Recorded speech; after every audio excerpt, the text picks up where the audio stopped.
baby. Bow, bow, bow, bow, bow, bow, bow, wow, wow, wow, wow. Hey, good morning. Good morning to you. It's Legacy 1160 WSKW. I'm John James, and we've gotten to Friday here. Made it through the SCOTUS hearings unscathed, pretty much. Poor Dianne Feinstein. Oh, she is being canceled by the Democrats. She is being...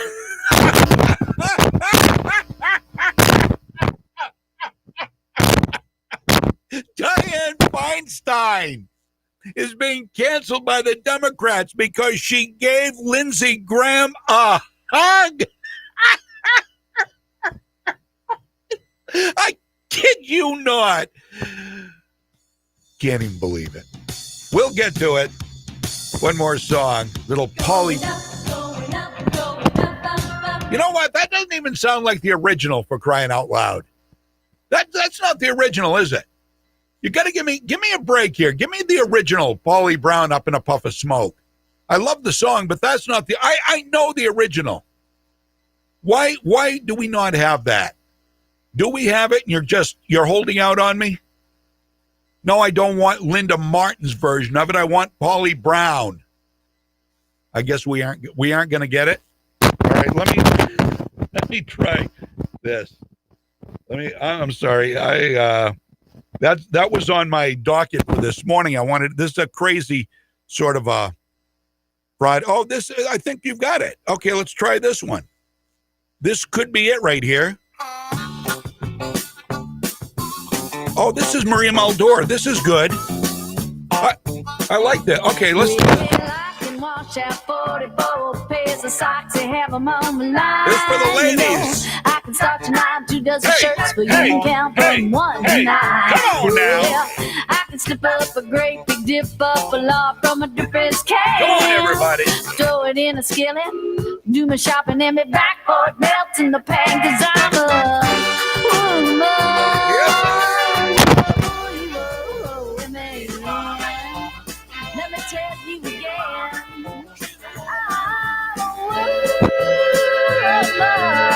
W-O-O-M-A-N. And me back for a dance in the... Well, I can't rub and scrub till this house shines just like a dime. Feed the baby, grease the compound on my nose at the same time. You know, I can't get all dressed up, go out and swing till 5 a.m. and then jump in bed at 5, rock till 6, and start all over again. 'Cause I'm a woman, W-O-M-A-N. Let me tell you again, I'm a woman, W-O-O-M-A-N. Yes. She's a woman, baby. Come on now. Well, if you come to me sickly, you know I'm gonna make you well. And if you come to me all hexed up, you know I'm gonna break the spell. Well, if you come to me hungry, you know I can feed you full of my grits. And if it's loving you want, I can kiss you and give you the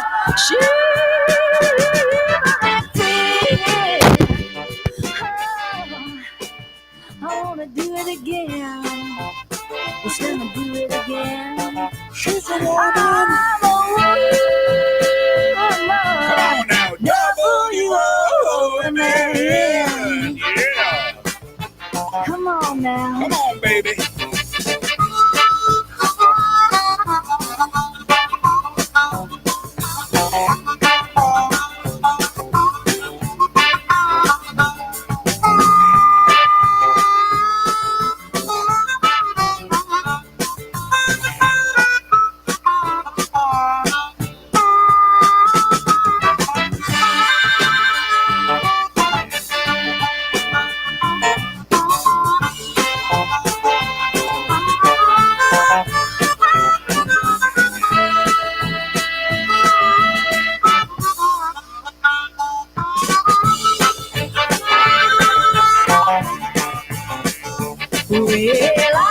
$20 gold piece. Says, hey, ain't nothing I can't do. I can make a dress out of a feed bag and make a man out of you. 'Cause I'm a woman.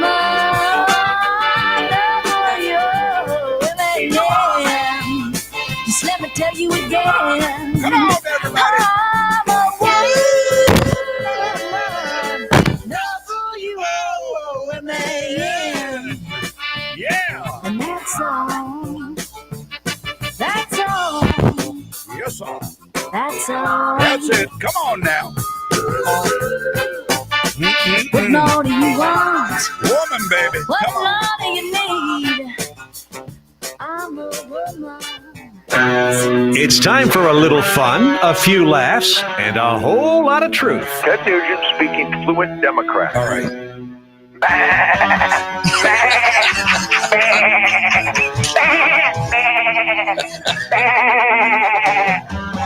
Basically translated, that means I will do whatever you say or if you shove lies up my ass, I will parrot them mindlessly for you. The John James Show is on Legacy 1160, WSKW. Oh, yeah, right. Okay, welcome. Friday. 9:17 right now, Eastern on Legacy 1160 WSKW. Welcome to the show. Welcome to you. Good morning, Skowhegan. Good morning, Madison. Hi, Palmyra, Pittsfield. Hi to Waterville, Augusta, our state capital. Welcome to the show. Pep Rally for Freedom. 6219759, 207-441-6969. Do I have a scratching noise? Hello. Is there a scratchy noise? Do we have a scratchy noise right now? Maybe I was rubbing up against the mic. Sound like that? Anyway, Ernest, I'll check that out. I don't know if I'm... Yeah, isn't that a great song, Alany? I love that. Thank you, Carla. I'm not quite a dancer. I sometimes miss the days when I was doing what Mike is still doing, what my friend Steve Colella is still doing, what my friend Ryan Cody, I believe, is still doing, is going out and DJing weddings and parties and all that stuff. Because I wouldn't just play the music. I would move my body. It wasn't pretty, but it was fun. I had so much fun back in the day. But I got to the point where my back, when it came to hauling the equipment around, sometimes your back goes out, and any guy who's ever had, or woman who's ever had their back, quote, go out, knows what I'm talking about. And it is very, very debilitating. And when I had to do a wedding, I'm usually out there on the dance floor with a wireless mic and dancing, and we're going back and forth with the people on the dance floor, and we're having a great time. But when your back goes out, I look like a feeble old man. I literally, I couldn't move. I had to stand stationary, literally, unlike I move around during the talk show here more than I was able to when my back went out. And boy, oh boy, and I ended up with a ruptured disc, which actually, with the help of some good surgeon, there was no surgery. It was just surgical consultation. I hooked up with Andre Neto out there at Neto Chiropractic, and it healed. It literally healed. The surgeon, Dr. Thibodeau, down there at the Maine Spine Center, whatever they call it, down in southern Maine, they told me that it should heal. We don't want to do surgery if we don't have to, and they didn't. And so I'm doing all right, but occasionally you still throw the back out. It has nothing to do with a ruptured disc at this point, I don't think, or it wouldn't get better as quickly as it does. It's 9:20 right now, and boy, do we have a lot to cover. My, oh my, we've got Shelley Rudnicki coming up.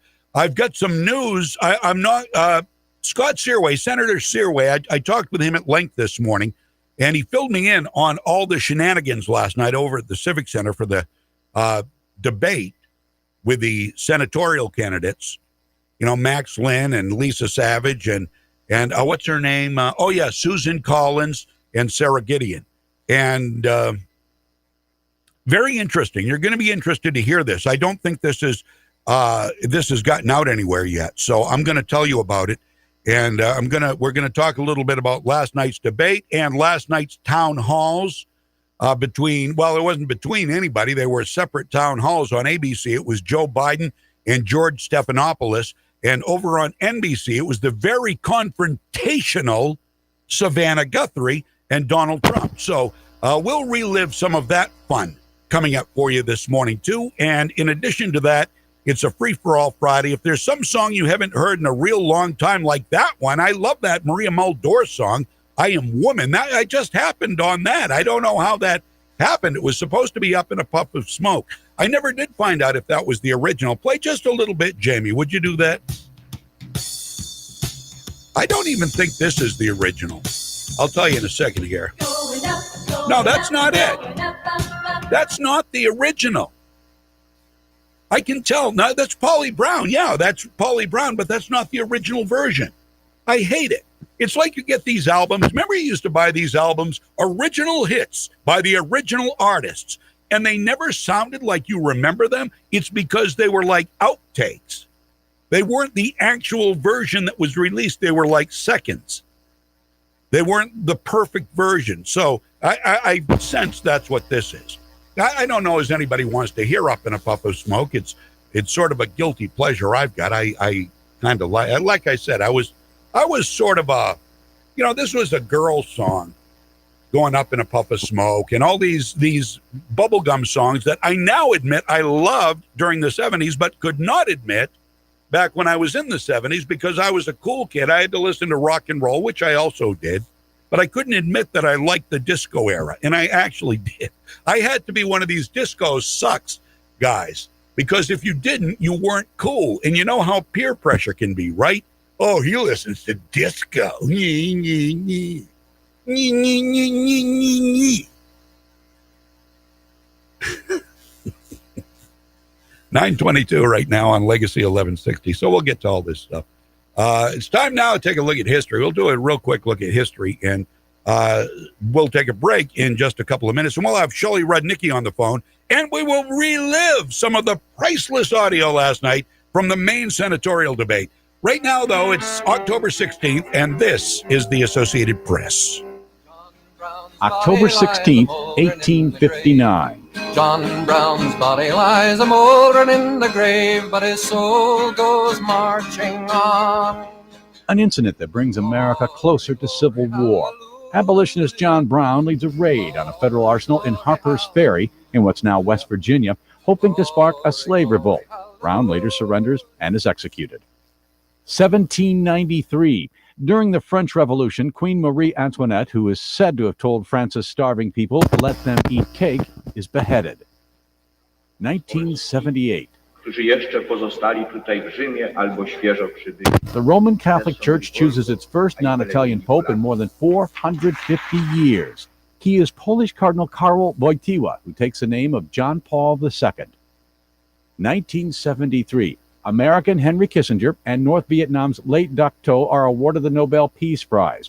They are honored for negotiating a ceasefire in the Vietnam War, but Lay declines the award, saying he can't accept it because the Vietnamese don't have peace. 1998. In London, British police arrest Chile's former dictator Augusto Pinochet. They detain him for questioning about the allegations that he had murdered Spanish citizens during his years in power.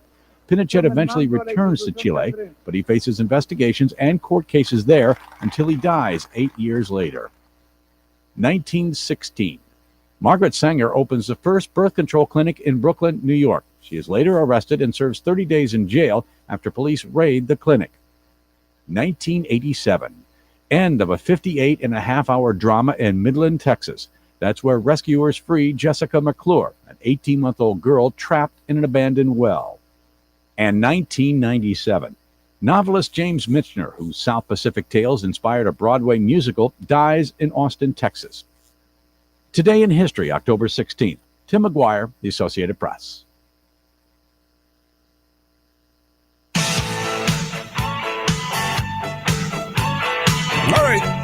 beheaded. She was beheaded. Let them eat cake. That's a horrible, horrible sentence for eating cake. Or saying let them eat. That wasn't it? Was it Marie Antoinette, right? I've got to study up on my Marie Antoinette history, I guess. John James here on Legacy 1160 WSKW. Let me give you a little preview of what we're going to be talking about this morning. There's just so much stuff we need to visit, and we've got a lot of sound, too, which is always good. Maybe some good news about the FCC, and I've been saying this for a while, the FCC and social media. FCC protecting free speech in America, maybe. I don't know. You be the judge. We'll give you the story a little bit later on. More school indoctrination to talk about. This one isn't in Maine. Yesterday, we've heard a lot coming from Maine. There's been way too much in our little state of Maine, not the least of which we've heard is from a school north of Augusta. I don't know if it was the Waterville Skowhegan. I'm not exactly sure what school district it was in, about kids being lectured about how Joe Biden was a better choice than Donald Trump by the teacher. Nobody asked the teacher, and she lectured them anyway, I guess, after they all said, well, Donald Trump, we think these 12-year-olds, 11 and 12-year-olds, think Donald Trump won the first debate. The teacher lectured them. And then yesterday we talked with Amy from Dover, and we posted these signs. In fact, you can hear the interview on the Legacy Facebook page. I'm pretty sure I put it on the Legacy Facebook page. It's on my Facebook page. It's also at American Women Who Bear Arms, just the interview with Amy. It's about 25 minutes long, I think, about these posters that tell, one is called Gender 101, and the other one is like the ABCs of gender. And these posters are hanging for 11, 12, 13-year-olds to see at a Dover school, Dover Foxcroft, Maine. And so we did an interview with her, and she and a lot of the parents are none too happy. In fact, Amy has taken her 12-year-old son out of school until this gets resolved. This is, at this age, this is indoctrination, and this is also social engineering at its very worst.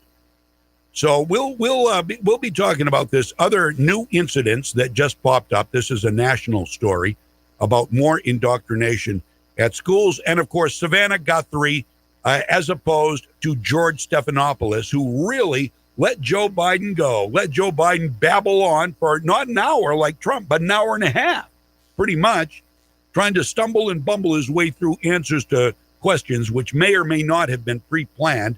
I think they probably were, and I think his answers were probably pre-planned, too. And he didn't give the answers very well either. So we'll get to all that. We're going to be talking in just a couple of minutes with Shelley Rudnicki. So I do want to take a break here, and then we're going to get right into Shelley's assessment of last night's debate between it was four people. Basically, Susan Collins and Sarah Gideon are the ones that we're going to be talking about, and we'll have a little audio from that coming up, too, right here. We are Legacy 1160. I'm John James. Don't go anywhere. WSKW, AM 1160.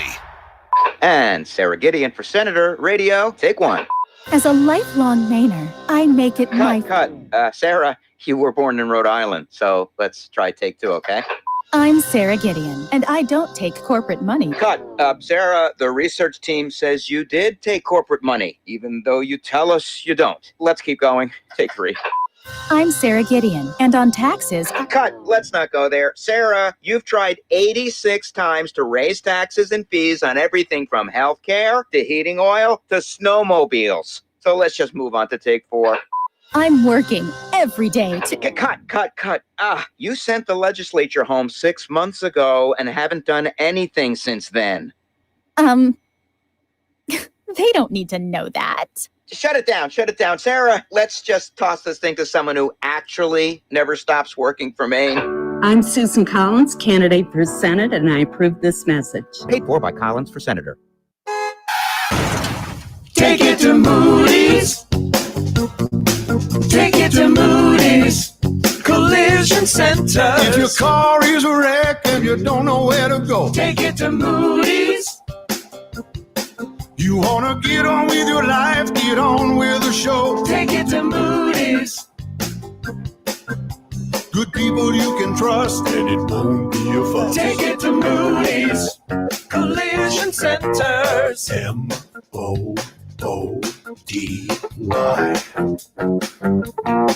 Your kid was talking on the cell phone, drove right through your own home, sitting in the parking lot. Maybe you get hit a lot, driving through the green light. Suddenly your side swipe, put it in reverse, but it turned out that it was first. Take it to Moody's.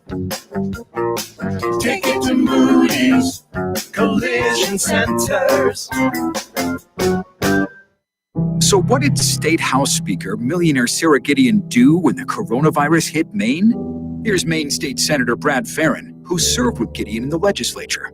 Sarah Gideon shut down the legislature back in mid-March, and since then she's been absent from the job. She's more concerned about her campaign efforts than dealing with the issues that regular Mainers face every day. She's been out campaigning while Mainers are left with uncertainties with the pandemic, with child care, with schools opening up. I represent one of the poorest districts in the state of Maine. Sarah Gideon took an oath to help Mainers, and since the pandemic hit, she's been missing in action and has not lived up to that oath. When the coronavirus hit, Sarah Gideon closed the legislature and became a full-time campaigner, while their husband grabbed $1 million in federal coronavirus funds. Gideon cares about herself, not you. Say no to out-of-touch millionaire Sarah Gideon. Senate Leadership Fund paid for and is responsible for the content of this advertising. Not authorized by any candidate or candidates committee. www.senateleadershipfund.org. Hi, this is Kim, Scott Searway's daughter. I am so proud of my dad. He has spent his whole life working on behalf of others, stepping up to help people in any way he can. During his law enforcement career and his time in the legislature, he has always worked to build a stronger community, going out of his way to figure out how he can provide people with a hand up to improve their lives. He is a dedicated family man, a community member, and just who we need representing us in the state Senate. Thank you, Kim. I'm running for re-election this year so I can keep working hard for all of you in this community I care so much about. Having spent nearly 3 decades in law enforcement, keeping our communities safe and supporting our first responders are among my top priorities. I know COVID-19 has impacted all of us, and I'm committed to reviving Maine jobs and livelihoods. I'm Senator Scott Searway, and it would be an honor to have your vote this year. Paid for and authorized by COA for Senate, Alan Rowe, Treasurer. I'm CBS 13 meteorologist Lexi O'Connor. Cloudy with the chance for showers this morning. A steadier rain moves in for this afternoon and evening. Highs will be in the low 60s today. Periods of heavy rain tonight into tomorrow morning. With some snow in the mountains. Rain starts to clear midday and early afternoon tomorrow, but it will be windy with highs just in the low 50s. Mostly sunny near 60 for Sunday. Your pep rally for freedom is back. Powered by the Gun Shop in Augusta on Coney Circle. Now, here's John James. Yes. Welcome back to the program. Legacy1160.com. You can get the audio right there. Click on Listen Live 24/7. Powered by the Harry J. Smith Company on Sanger Avenue in Waterville. And you can also watch our video at Legacy1160.com. Actually, I made a mistake posting there this morning. So both videos there, there's usually the top one is Mike and the one underneath is me. And I believe both of the videos running right now on that site are this show right now. So I don't know. Maybe it was serendipity. That wouldn't be the right word. I have no idea. It was a mistake. It was an accident. So, and of course, Facebook. Thank you and welcome to our Facebook audience. We'll try to field questions from there and from the text line as we go, 441-6969, 207-441-6969. Excuse me. Welcome to the show this morning to a representative from District 90. Oh, geez. Hold on. Shelley. 108. It's 90 is 90. That's the first part, right? Nope. It's 108. I knew that. I did. I swear to you, I did. Because Rick Foss is running for District 109 or 107. Geez, now I can't remember. See, I know the numbers, right? The numbers. It just confuses me. Welcome to the show, Shelley. Hi. Representative Rudnicki, a Republican representative in the Maine legislature. And last night was a very telling debate. And I didn't get to watch the whole thing because I was going back and forth between Joe Biden and Donald Trump. And that was enough to make you nauseous. I want to tell you what I got this morning from Scott Searway. Let me scroll back to it because he was actually at the debate last night. And here's what he texted me. Went to the debate rally it was a debate. Was the actual debate at the Civic Center? It must have been. I think it was. I believe it was. Yeah. Went to the debate rally at the Augusta Civic Center last night as college kids rallying for Sarah Gideon and a variety of ages of volunteers for Susan Collins' group. So obviously, Sarah had the younger crowd. Now, when Sarah arrived and drove through Susan's group, it was peaceful, and they waved as well, and it was very appropriate, and as you would expect, and as we've come to expect. When Susan Collins arrived, we had to protect her from about 6 or 7 that were hostile. One grabbed a person and threw a guy to the ground, and a man lost his glasses. Another woman kept forcing her way, being blocked by Susan's group until getting to the door. The young woman then tried to push the door shut onto Susan. I found that she is not even from Maine. This is what Sarah brings to our state. And yeah. So how about that? That was before the debate even started. That's the problem is when they're coming from somewhere else. Yeah. We don't act like that. That's not what Mainers do. Thank if you look at the rallies that we've had, that's not what we do. Right. Absolutely. Oh. And it's disgusting. It makes me sick to my stomach. Yeah. And then there was the debate. And we will talk a little bit about your experiences in the House of Representatives because, of course, you were under the gavel of Sarah Gideon. Oh, yeah. Yeah. So what I'm going to do right now, I want to make sure I get the right cut here. So let me go over to my big show prep, which I have right in front of me here. And there are just page after page of stuff as he kills time trying to find the proper cut. Okay, here we go. So one of the questions I found very telling was by Maine News legend Mal Leary, who anybody who's been listening to Maine News over the years on the radio knows Mal Leary, knows his voice, knows who he is. He was a state house guy for many, many years when I was cutting my teeth in the business. Now, Mal Leary asked Sarah Gideon. It was for Sarah Gideon with a response from Susan Collins. And this is about 3 minutes. Do you have, and I know you're on the road today, but you're pulled over. Yeah, I stopped, so I'm good. Okay, so everybody will listen to this, and then we'll talk about it, okay? Here it is. This is Mal Leary asking Sarah Gideon a question with Susan Collins responding. You have said that Republicans, Democrats, Independents in Maine came together in response to the pandemic.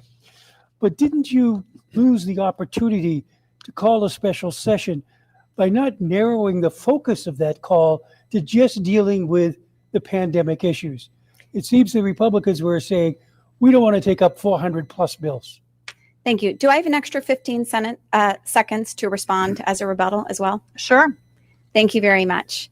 So I want to point out, first of all, that Maine has the second lowest rate of COVID infection in this country. And at the same time, Maine also, on an index of 0 to 100, is rated a 93 in terms of economic recovery. Neither of those things are an accident. They are about the leadership that has happened here.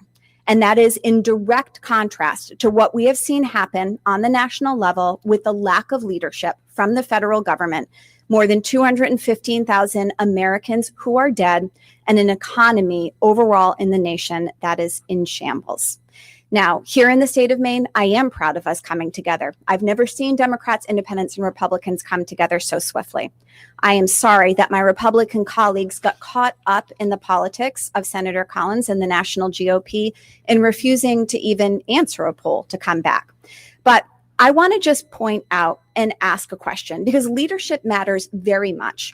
And as we have seen this failure of leadership from President Trump, and as we have seen Senator Collins simply say that his response has been uneven to COVID, and as thousands of Mainers are going to the polls and voting, Senator Collins, who has her ballot in hand, has still not told us who she thinks should be leading. And this matters because it is about what you think of leadership in this country. Senator Collins, it is not about people needing your advice. It is about who you are and what you think of what's happening in this country. Senator Collins, would you like to respond? I would like to respond because Sarah just talked about leadership. And leadership is what I've shown in dealing with this pandemic. I came up with the concept of the Paycheck Protection Program. It is the most successful part of our response to the economic devastation caused by the coronavirus. I don't know how Sarah can stand there and claim credit for Maine having one of the lowest rates of COVID infections in the country. I'm very happy about that, but the fact is she hasn't been at work for 6 months. And her only discussion with the Republican leader in the House was just once during that 6 months, and it was less than a minute. There you go. Now, that all sounds pretty accurate, does it not, Shelley? No. Sarah was so off base, it's not funny. Right. But I meant the response from Susan Collins sounded. Oh, yeah. Yeah. Yes. She was right. Susan was definitely right because Sarah has not been back to work. So in, I think the end of May and June, I knocked on Sarah's door for 34 straight work days. Yep. And she wasn't there. So she has not been back.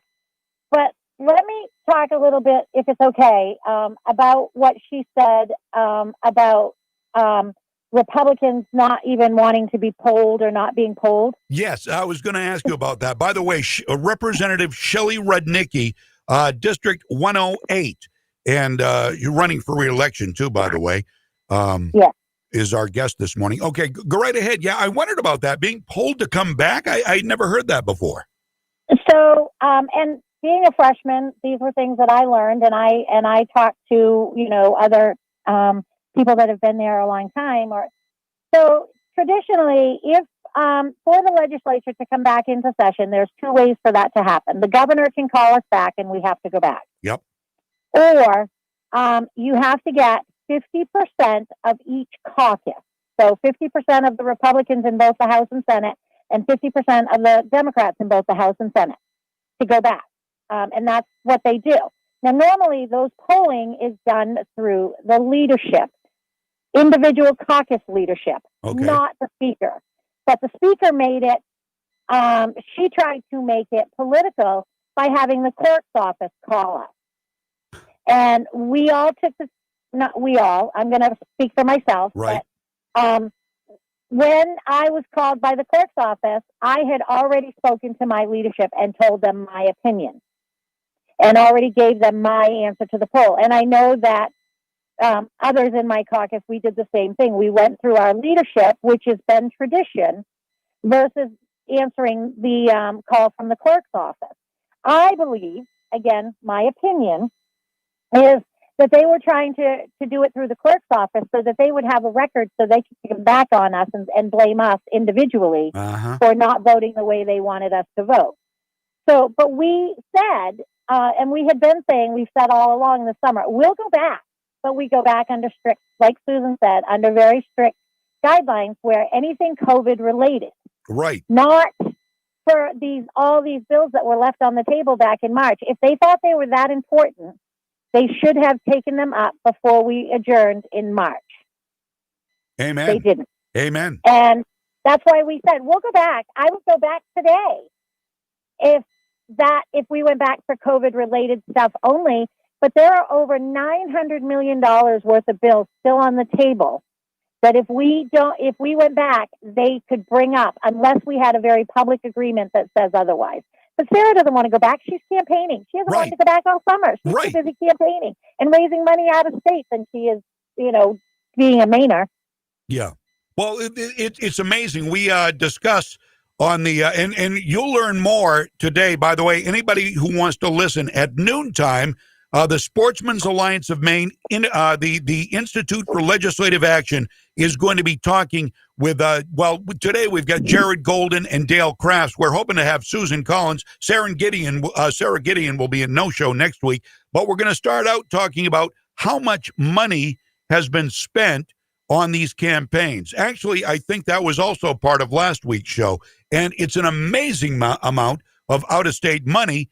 And Sarah Gideon's right in the forefront. And you're right. She didn't want to come back because she was campaigning. And everybody was worried about what at the time, Shelley? COVID-19, the unconstitutional lockdowns. They're losing their shirts, losing their businesses, losing their livelihoods. And Sarah did not want to talk about it. No, she didn't want to talk about it. She didn't want to do any of that stuff.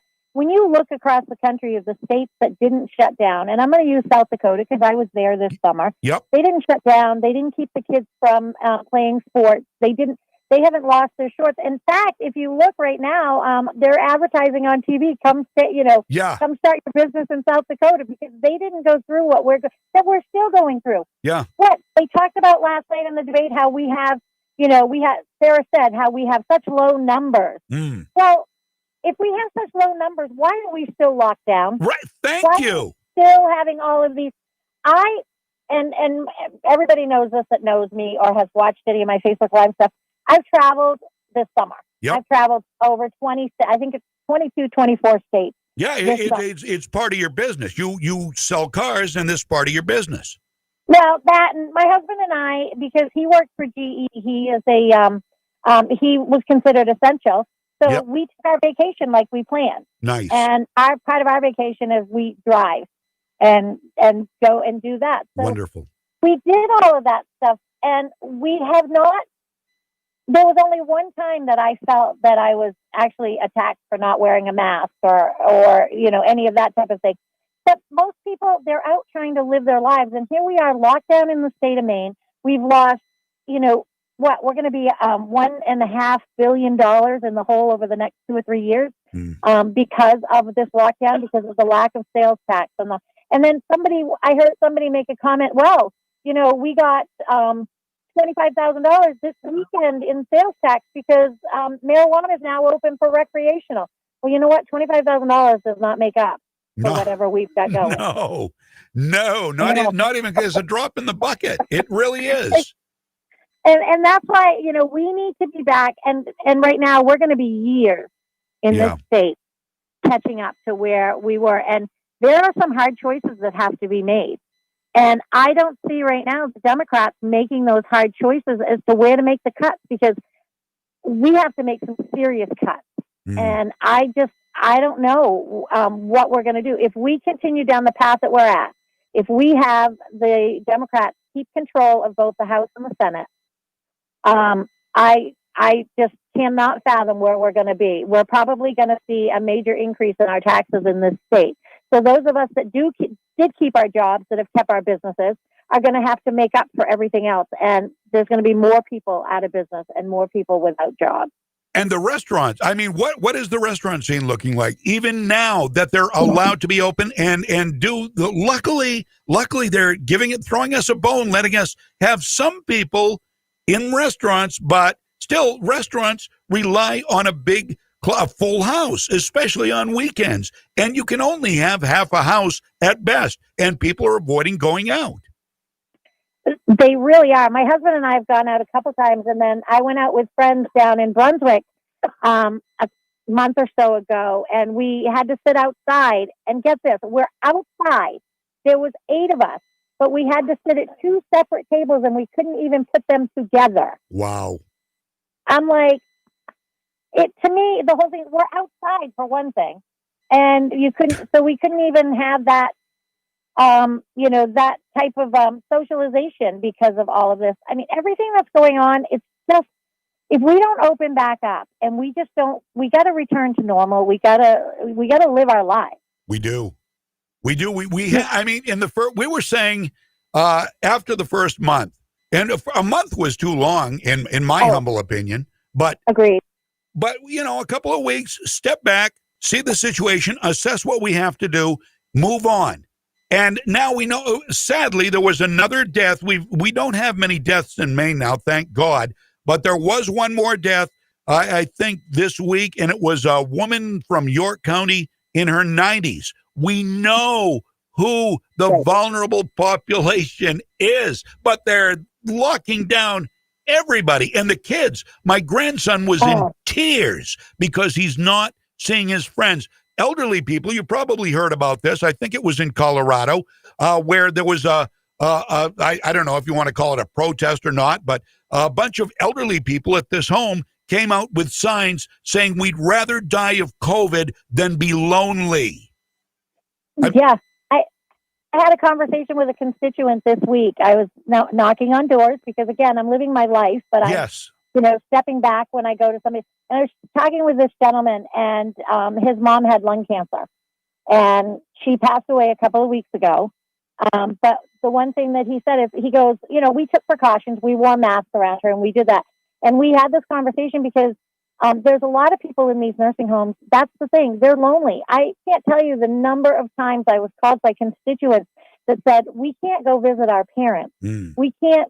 And that to me is sad because I'm the same way. I would rather die of COVID than be lonely. Absolutely. I'm too much of a people person anyway. So well, loneliness kills. We had an aunt die in a nursing home, and they let one person in to be with her, one person, and my wife was the person when she passed. Wow. And all, I mean, the family would have been nice. It's nice to, when you're dying, and she was actively dying, and it's nice to know you're surrounded by the people you love, and for it's not only unconstitutional, it's so very immoral.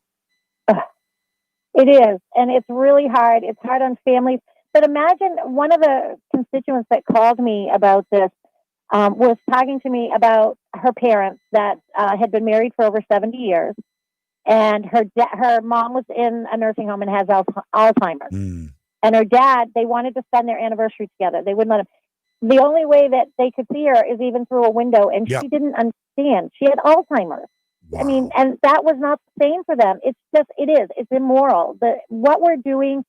What I really want to know, the numbers that I would like to know, is how many have we lost to suicide, to other things besides COVID, because of the lockdown and because of COVID. Well, word is now, and they promised they promised two things they've reneged on. Two big things they reneged on.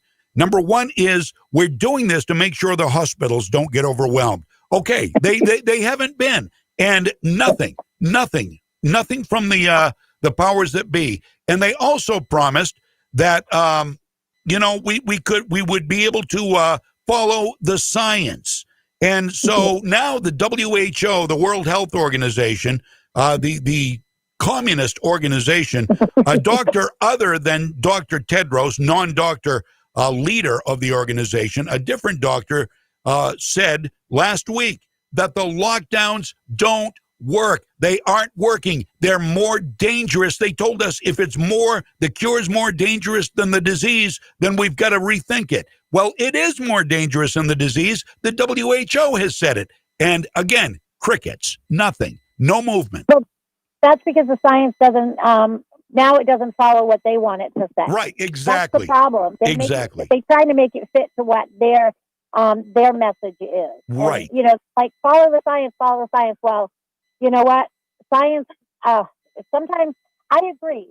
Science in a lot of ways works. But if you're going to stick to just one person and one, the only this science report, you're not going to actually, expand it. Because, there's a lot of scientists out there and they all come up with their own opinions. Right. Correct. So you know, whose opinion are you going to follow? And I think that's the problem we had. You know, we went from, and I voted, and I tell people I have no problem. I voted to go out of session on March 17th. And I voted for that because it was, let's shut down for 2 weeks.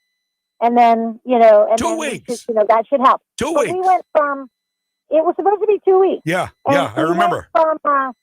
From just trying to flatten the curve to now they want to eradicate it before we, and I'm like, you can't eradicate something like this. It's just not going to happen. Right. So it's been, and it's never, it was 2 weeks. That's what it was set at. And that's what the lockdowns were set at by Governor Mills. 2 weeks, 2 weeks. We got to see what's going on. 2 weeks. Okay. Masks, social distancing. Good.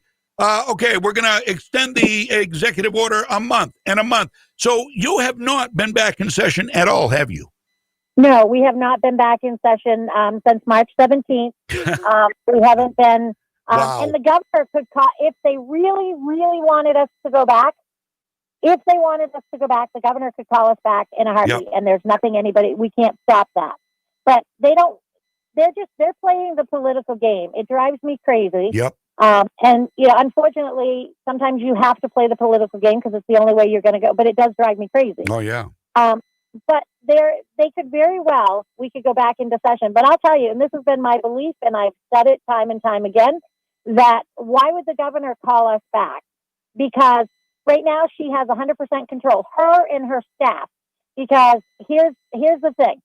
Her chief of staff is Jeremy, I can't think of his last name.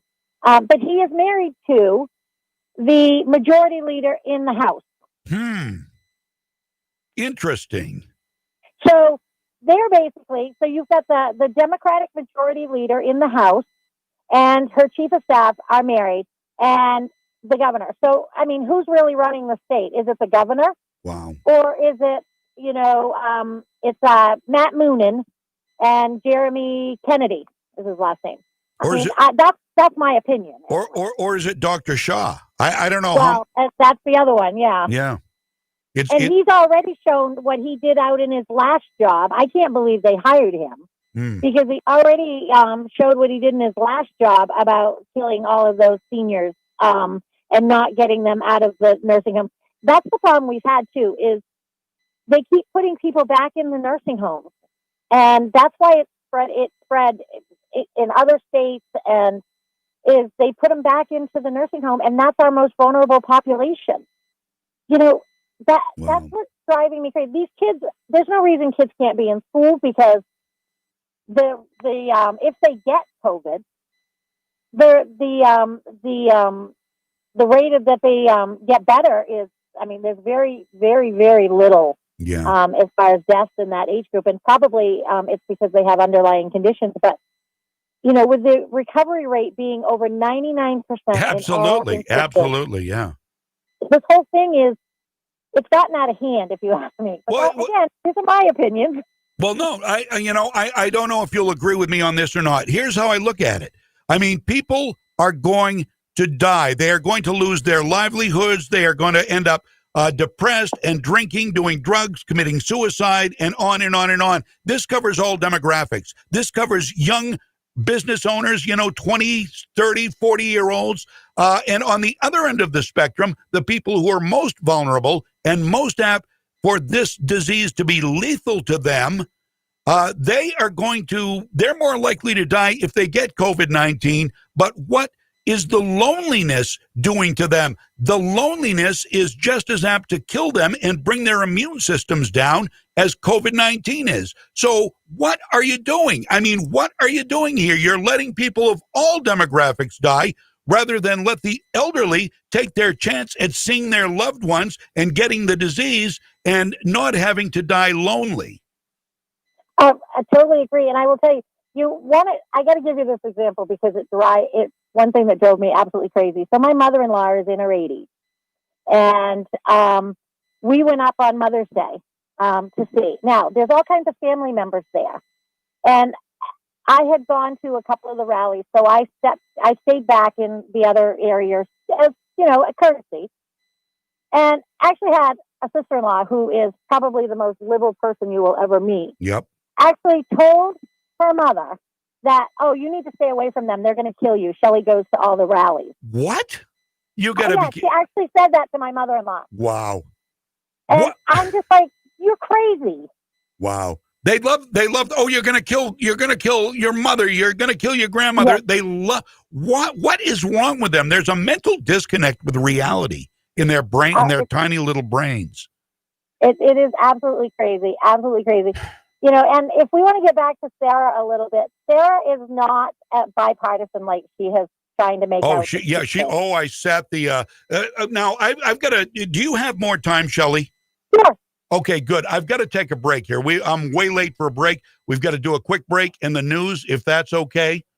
Sure. And then we are going to be back.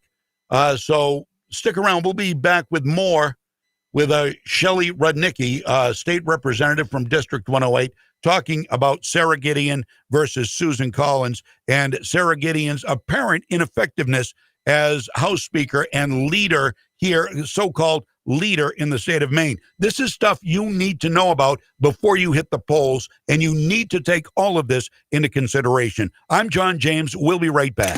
Legacy 1160, WSKW.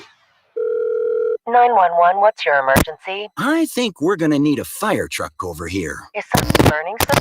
Yeah, it's Susan Collins. She and her allies have told so many lies about Sarah Gideon, some of us think their pants might combust. You know, liar, liar. Pants on fire, yes, good thing you called.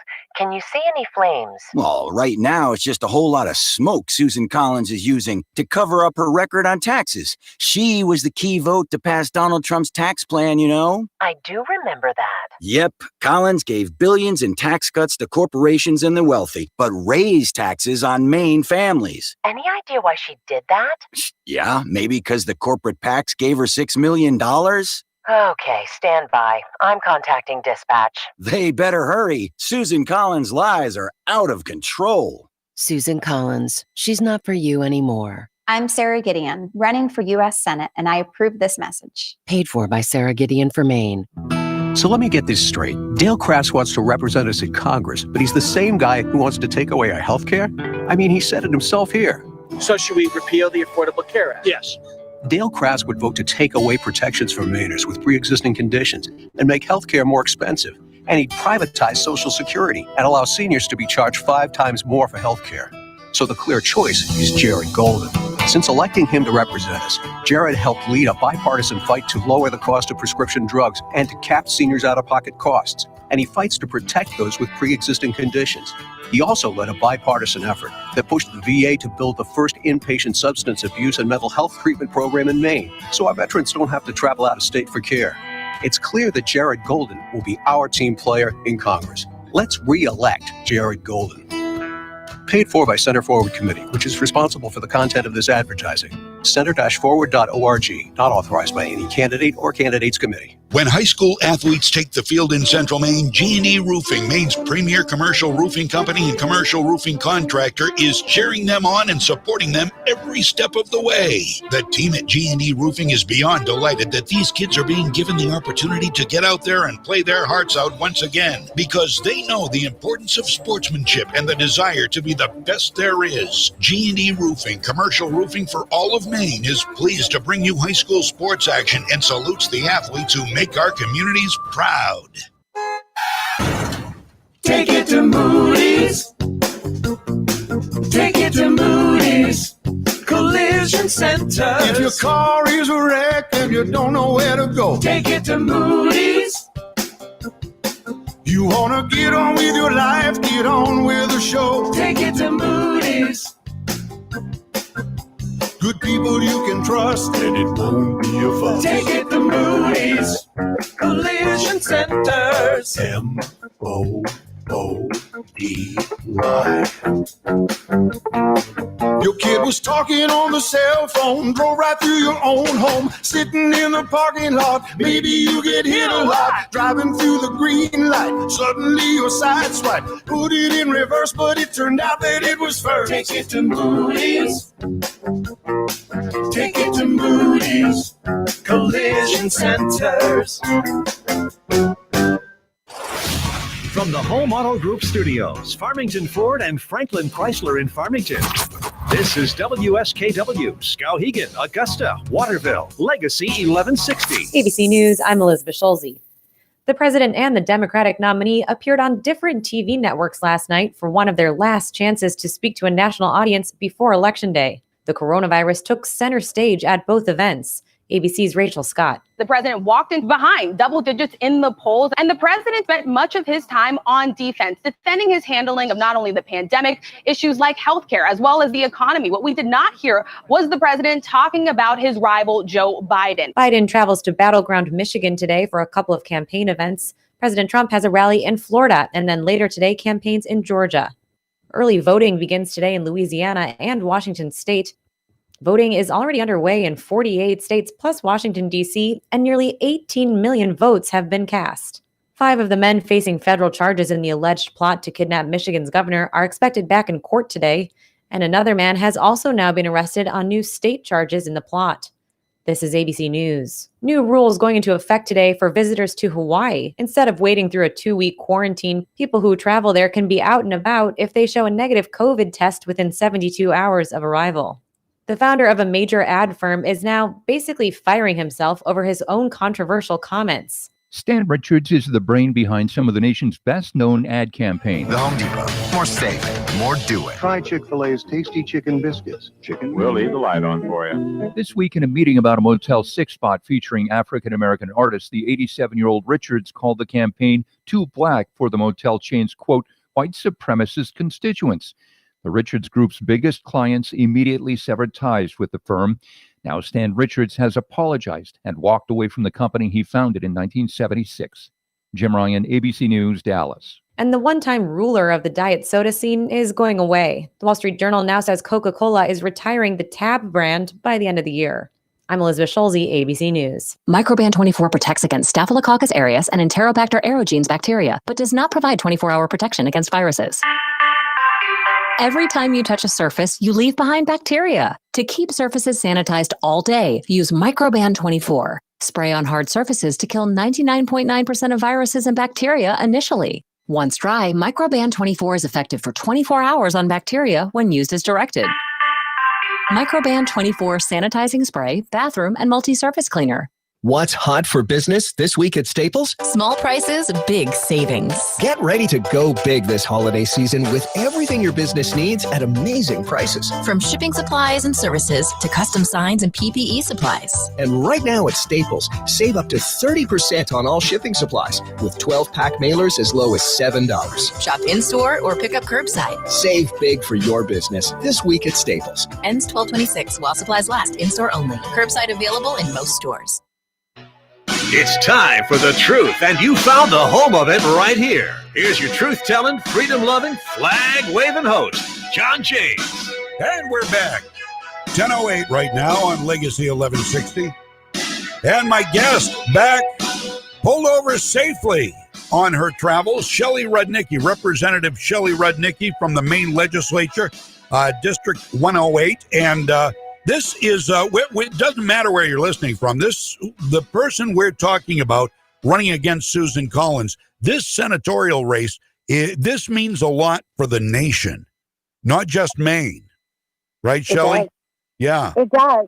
It means a lot for Maine, though. What a lot of people don't understand is because of Susan's, because of her, as long as she's been in the Senate and that's she's got a lot more power than Maine will ever have if we end up with Sarah Gideon, basically we're looking at, a puppet for Schumer. Well, yeah, exactly. I was saying the other day, she's going to have her head right up, Mm-hmm. I'm not going to go there, but you know what I mean? I mean, seriously. I mean, she's going to be a newbie. And why is she doing this? Why did she move to Maine to do this? I mean, to bring Rhode Island's,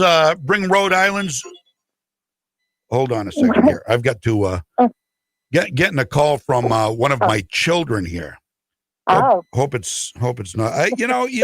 And he knows I'm on the air, so family first, John. Yeah, I don't know what's. You know what? I'm gonna have to. I hate to have to take a break, but I'm going to just attempt. Do you have just a minute? And sure. if my listeners will indulge me for just a minute, my son, who's a radio guy, never calls unless there's a reason during the show.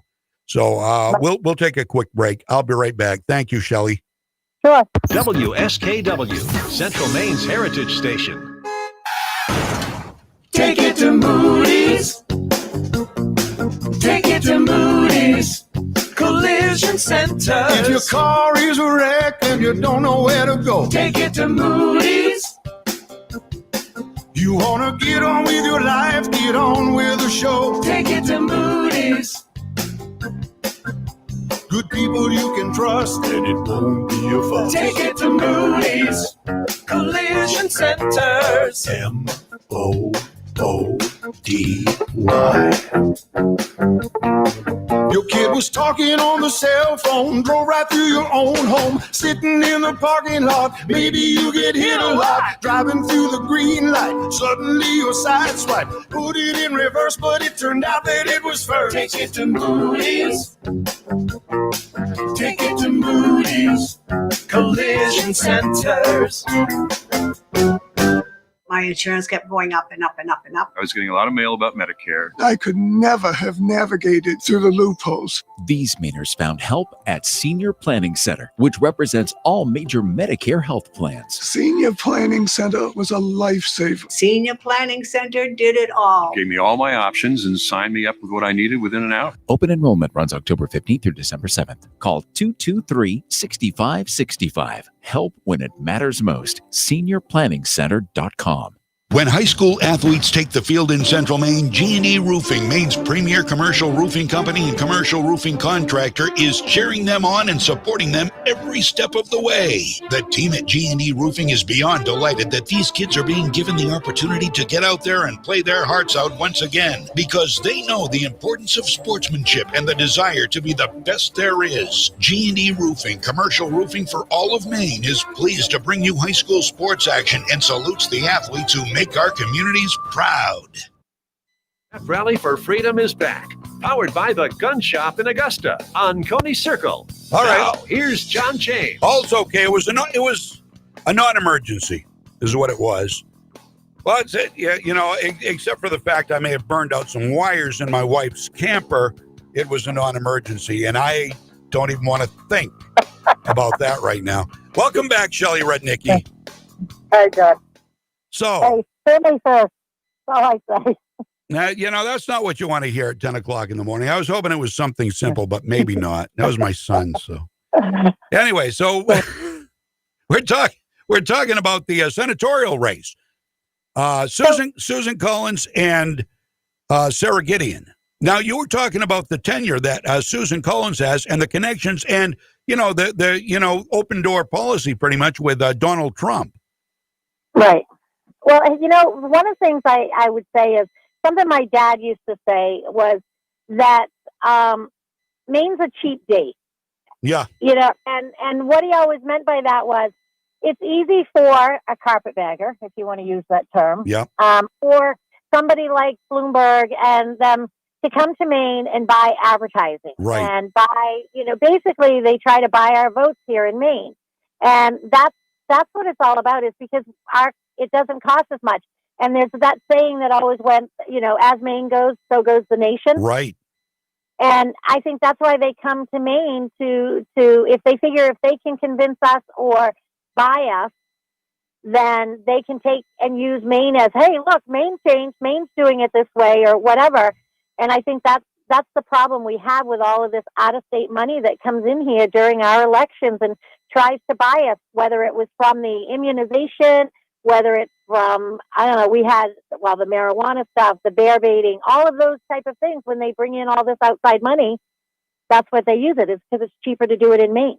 True Mainers, though, as you know, I mean, we've seen 2 gun referendums. We saw the constitutional carry. We saw the universal background checks. And we saw the bear baiting thing. Notice that the grassroots and we don't give a damn what you want from New York or anywhere else in Washington, D.C. on the bear baiting deal.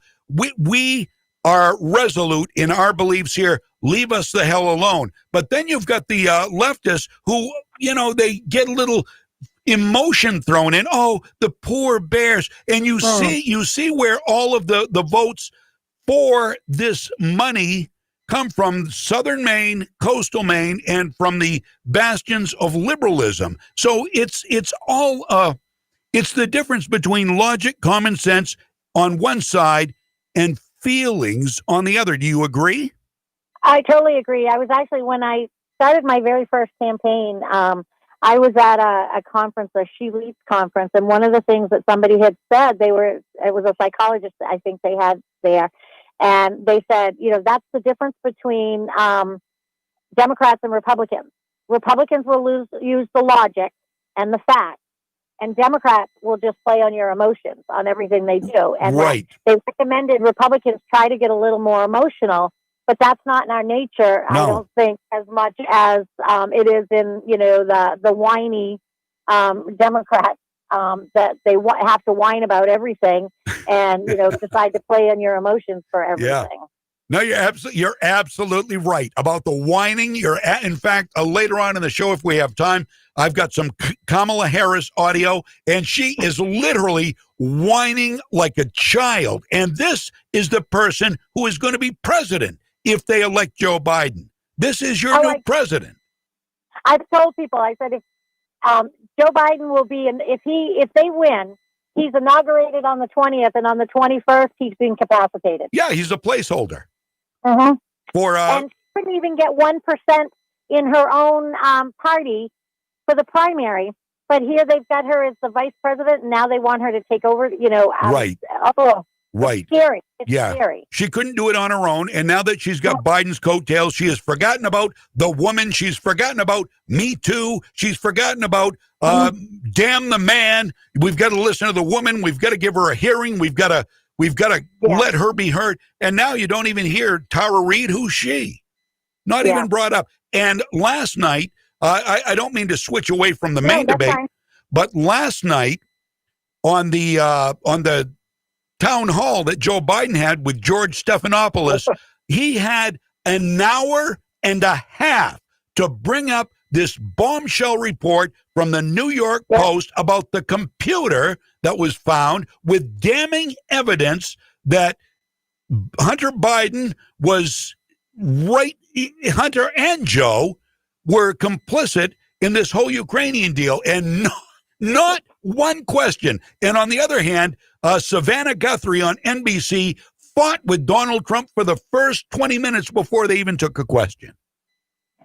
It's ridiculous on how they're handling this. And what's funny is, again, I've been out knocking doors and talking to people, and I've stopped at a lot of independents or unenrolled. And I spoke to this woman yesterday or the day before, and she goes, I don't always vote Republican or Democrat. She goes, but I'm not voting for this president. And I said, can you tell me why? And then I started telling her some stuff, and I said, do you mind? Can we have a conversation? And she's like, sure, I don't mind listening. And she goes, well, I didn't hear any of that. I go, what are you listening to for news? I said, my guess is you're listening to CNN and MSNBC, and you're not listening anywhere else. And even, CBS and NBC. Right. That's all you're going to listen to. You're listening to the liberal side. You're not actually hearing. Because I'm like listing off all these things the president has done. I said, I'd rather have somebody that has actually worked for this country in the last 47 months. I like his comment that he used. He's done more in 47 months than Joe's done in 47 years. Yeah, absolutely. You're right. And they don't. And this is why I tell people, please share the program. Please share the freedom, because the left is not hearing any of this stuff. It's like nothing is going on in this country. Everything going on in this country is bad, according to CNN and MSNBC, the most dangerous network. They shouldn't even be allowed to call themselves news. That should be illegal. They should say, this is all opinion. And Chuck Todd has the audacity to say there is no editorial commenting on MSNBC during the daytime. Right. Chuck Todd is in the lap of the DNC, and it's angering. It really is frustrating, Shelley. It's very frustrating. And, I think the problem is people are so used to just listening to one side, or they don't want to do their own research. Right. And, Thank you. Yes. and that, as much as I tell people, if you don't vote, you don't have a right to complain. Because Right. I've had people complain to me, and I'll go, "Hey, did you vote?" And they're like, "No." Well, then what are you complaining about? But here's the problem: they're also uninformed voters. Yes. And if you're gonna vote, know what you're voting for. Don't just assume that because your friend of a friend of a friend said that this person is good or this person is bad. You need to get out there and do your own research and know what you're actually voting for or who you're voting for. And we just, we've become a lazy society. Oh yeah. Oh, absolutely. And the ironic thing is the information is more easily available now than ever in the history of the world, and people are lazier now than they ever have been. Most definitely. All you've got to do is Google. All you've got to do is visit websites. All you've got to do is sit at your computer or on your phone, and you can find out the truth. But nobody takes the time. They vote for the D or the R, depending on what they're told. Right. Yeah, that's exactly right. I had a constituent actually call me the other day, and I will tell you, I've talked to more constituents since this COVID stuff that I did all of last year.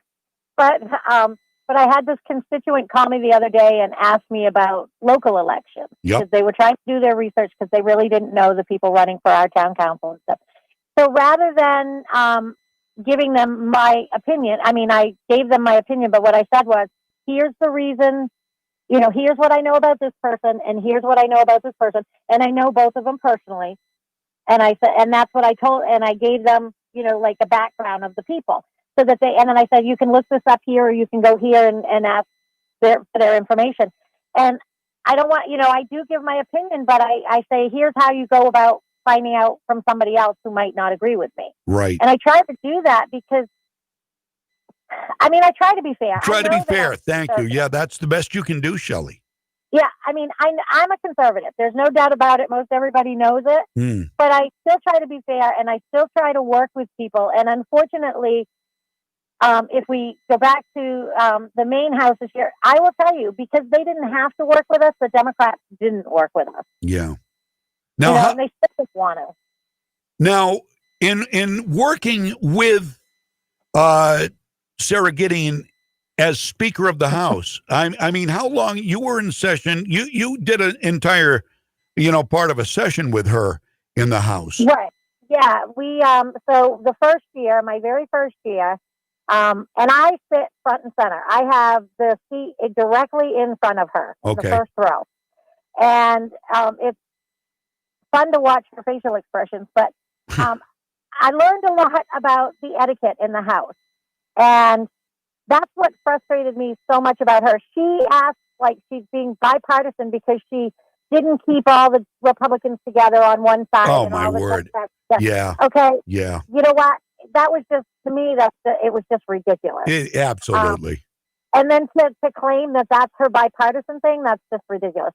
But here's a couple of, if you don't mind, I can give you a couple of examples of her showing her bias to Democrats over Republicans. Please. So, if you remember the whole debate that there was on the changing the names of mascots and stuff like that, right?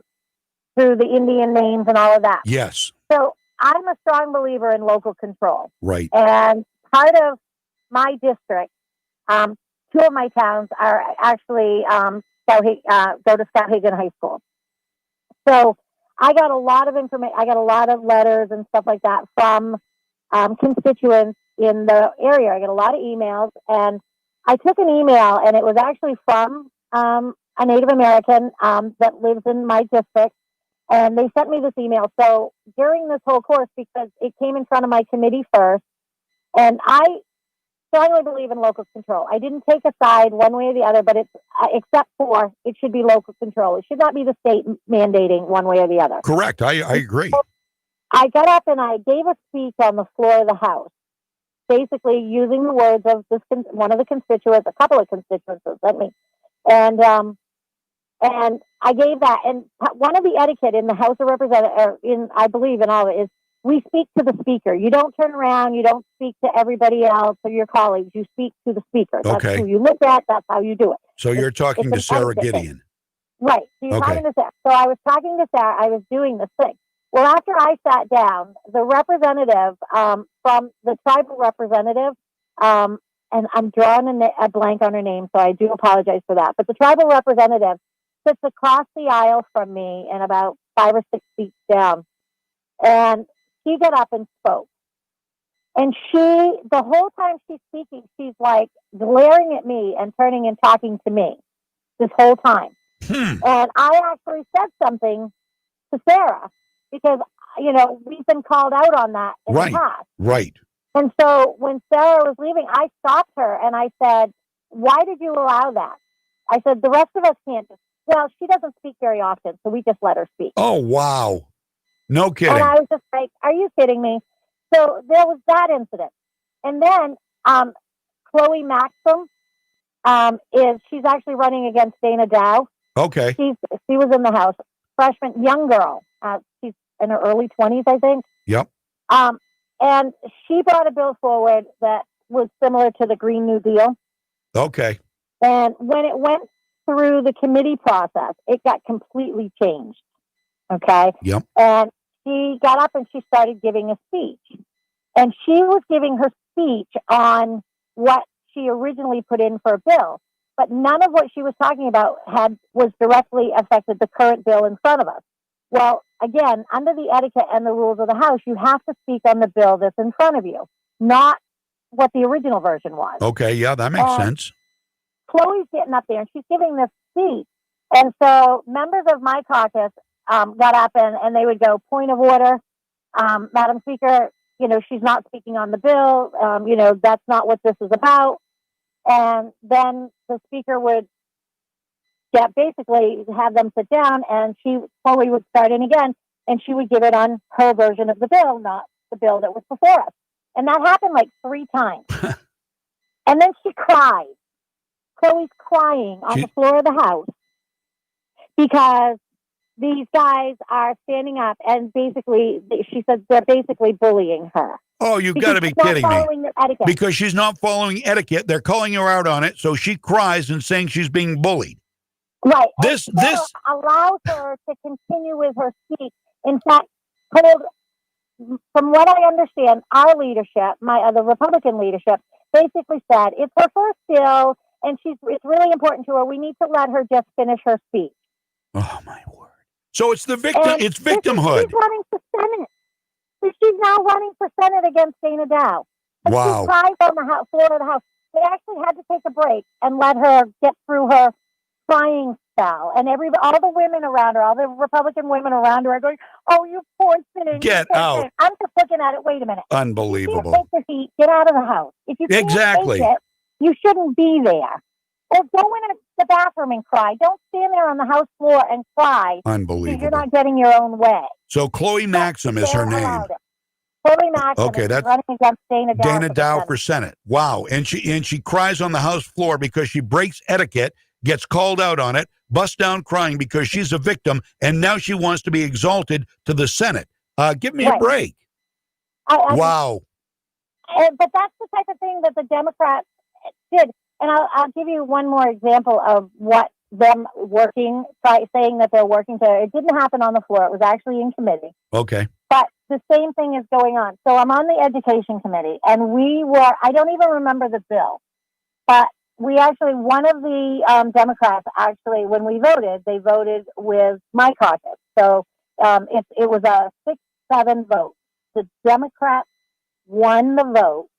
Okay. Yep. But because of one of their members flipped to vote with Republicans, even though they won, they called for a revote, which they can. You have to be on the winning side to do a motion to reconsider. Yep. They reconsidered, called a break, took her in the office, came back out, revoted so that they got all Democrats on their side. So they threatened her. They threatened her is what they did with something. You know what? I don't. And after that, she used to come in and sit with us and have lunch and stuff with us once in a while because we would sit in one of the resting rooms and have lunch, our caucus. Yep. And she would come in, and she had actually been told that she shouldn't or couldn't be around us. Wow. So she would actually have to, if somebody saw her or whatever, she would actually walk in the Isn't direction. And that she's running again out of Belfast. It's Jan Dodge out of Belfast. wow? If you don't have a backbone to stand up for what you believe in, Wow. Yep. I don't know why This and again, this is a Democratic hallmark. I mean, look. Do you know what's happening to Dianne Feinstein right now? Oh, they're mad at her because she hugged. Hugged Lindsey Graham. Yeah. So they want her to step away from her leadership position in the judiciary.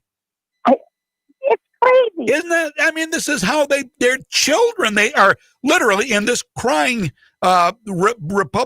Democratic representative who now wants to be a senator is a good case in point. They are just children, all of them. Yeah. And I don't mean to paint with a broad brush because I know you work well with some Democrats, and there are some good Democrats in the House, some moderate Democrats, and I don't want to paint with a broad brush, Shelley. No, and it's not all of them. It's just for some reason. I don't even know the reasons. It's frustrating. That because and the part of it is right now is because they control the governor, the House, and the Senate in Maine. They don't have to work with Republicans. They don't. The only time that I will tell you, well, it felt like, again, a lot of these are my opinions, but what it felt like is the only time they wanted to work with us is when they needed their 2/3 vote to get something passed. Unbelievable. That's the only time you would see that they would reach out to want to work with us. Well, there's and that's why it's very frustrating. That's why we really have to get more Republicans elected this year. You're right. I think you're right. Shelley Rudnicki, representative from District 108. It's Fairfield. It's Shawmut. It is. No, I'm not. It is Shawmut, but Shawmut's part of Fairfield. Fairfield, Mercer, and Smithfield. Mercer and Smithfield's always the one I forget. Okay, got it. So this is what you can expect if you vote for Sarah Gideon for Senate, for the U.S. Senate, to replace Susan Collins. This is what you can expect. Favoritism. You talk about the Good Old Boy Network. She plays it here in Maine. She's going to play it in Washington, D.C. Susan Collins, like or hate what she votes sometimes, not always, but sometimes it frustrates me. But she has a backbone. Sarah Gideon, is it fair to say she does not? I would say that she goes along to get along. Yeah. Okay. And unless she's in control, and then she's the one, she has a backbone if she's in control, because I think she rules with an iron fist in the state, the state house. Okay, there you go. I appreciate your time, Shelley Rudnicki. I really do. And I'm going to let you get back on the road, but you are just so willing to talk about anything and call it out. We need more people like you. Well, I thank you. I don't know sometimes if it gets me into trouble or not, but I'm gonna say what I believe, and I have gotten phone calls. The one thing I would like to say is I've gotten phone calls and messages from people all across the state that have been told by so and so, call Shelley, because their own legislators, and I would say their Democrat legislators, are not getting back to them when they have issues. I know. And that's the scary part. I dealt with a case in point recently. Somebody way, way out of your area called you because their representative was worthless. And was it a Democrat? You know who I'm talking about. Yeah. It was. Yeah. Okay. Yeah. Well, there you go. Once they're in, they're comfortable. And Sarah Gideon wants to get into the Senate because, that's good money for life. I mean, she's in there. She's got it made, and she's going to forget about Maine because she's not from Maine. Exactly. So, Shelley Rudnicki, thank you so much. Well, thanks for having me on, John. I always have fun when I talk to you. Well, I same here, and we're going to do it again. I guarantee it. And you're going to win your election. I know it. Thank you. I hope so. You have a great day. Thanks. You too. Bye, Shelley. Bye. Representative Shelley Rudnicki, District 108, Smithfield, Mercer, and Fairfield. I did it, and she's just amazing.